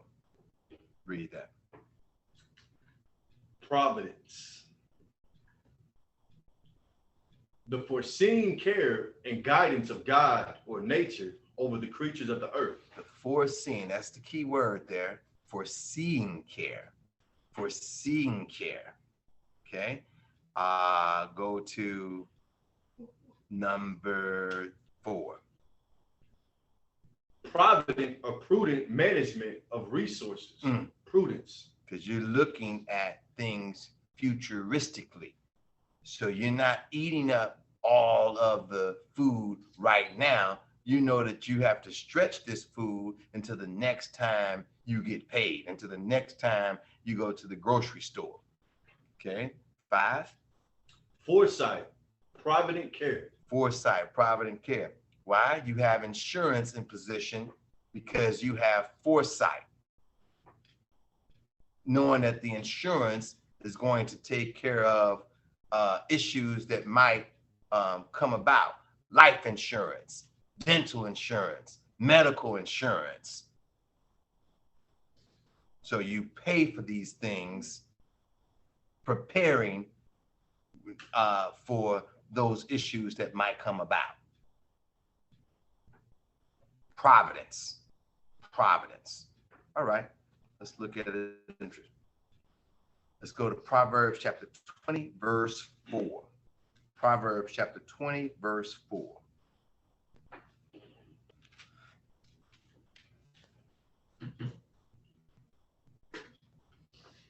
The book of Proverbs, chapter 20 and verse 4. Read.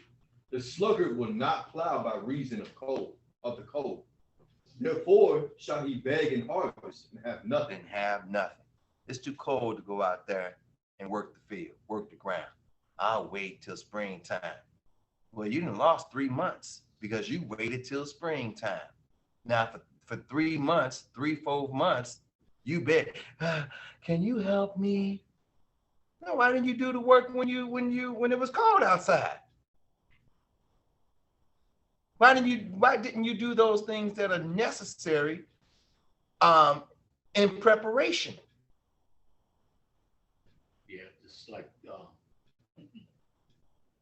I don't know how, if y'all remember the story of the grasshopper and the ants. Go ahead, speak. In the ants? Yeah. Oh, okay. Where the ants would, all throughout the time that they had time, would do what needed to be done to make sure that they provide and protect and all these things for their people, for the queen and their colony. But the grasshopper, the straw in his mouth, legs crossed, it becomes fall, winter. Now he's begging the ants, hey, y'all, can I get some of that stuff that y'all, can I get some of that y'all put away? Close the door. That was a story that we used to hear in school. Right. Back in my days. Right. That's the same thing. It's the same Nowadays, concept. they teach extra parent. Go to Proverbs chapter 19, verse 15.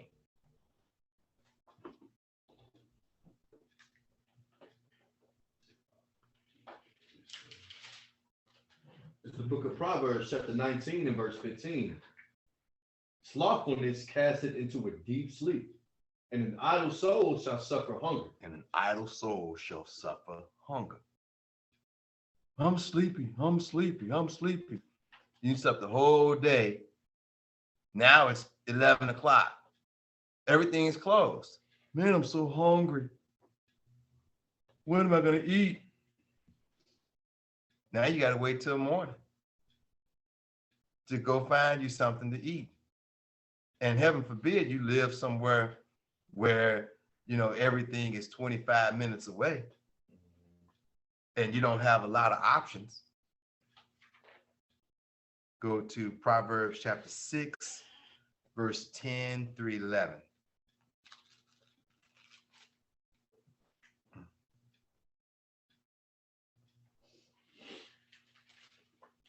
Proverbs chapter 6 and verse 10. Get a little sleep, a little slumber, and a little folding of the hands to sleep. A little sleep, a little slumber, a little folding of the hands to sleep. Go ahead. So shall thy poverty come as one that traveleth, and thy want as an armed man. And thy want as an armed man. Yeah, you sleeping all the time instead of going to do the work, instead of preparing for the days to come. Okay. And last thing, Ecclesiastes chapter 10, verse 18.